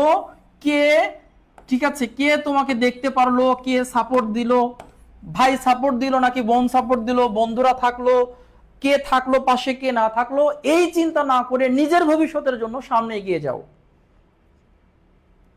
যদি তোর ডাক শুনে কেউ না আসে তবে একলা চলো রে, যদি তোর ডাক শুনে কেউ না আসে তবে একলা চলো রে, একলা চলো, একলা চলো, একলা চলো, একলা চলো রে, যদি তোর ডাক শুনে কেউ না আসে তবে একলা চলো রে, যদি কেউ কথা না কয়, ওই যে যাক সমস্যা নেই, একলা চলনীতি, সামনে এগিয়ে যেতে হবে। তোমার পাশে কে থাকলো কে না থাকলো একদম ডোন্ট কেয়ার, সামনে এগিয়ে যাও তোমার গতিতে। তুমি কি পারবা সেটা তুমিই ভালো জানো, ইনশাল্লাহ তুমি পারবা, ভবিষ্যৎ তোমার, তোমাকেই পারতে হবে। একলা চলনীতি গ্রহণ করো। সবার জন্য শুভকামনা, আমার জন্য দোয়া করো, আই এডুকেশনের জন্য দোয়া করো। তোমাদের সাথে দেখা হবে প্রাইভেট ক্লাসে, দেখা হবে ফ্রি ক্লাসে। সবার সুস্বাস্থ্য কামনায় আজ এখানেই শেষ করছি। সবাইকে শুভরাত্রি, আসসালামু আলাইকুম।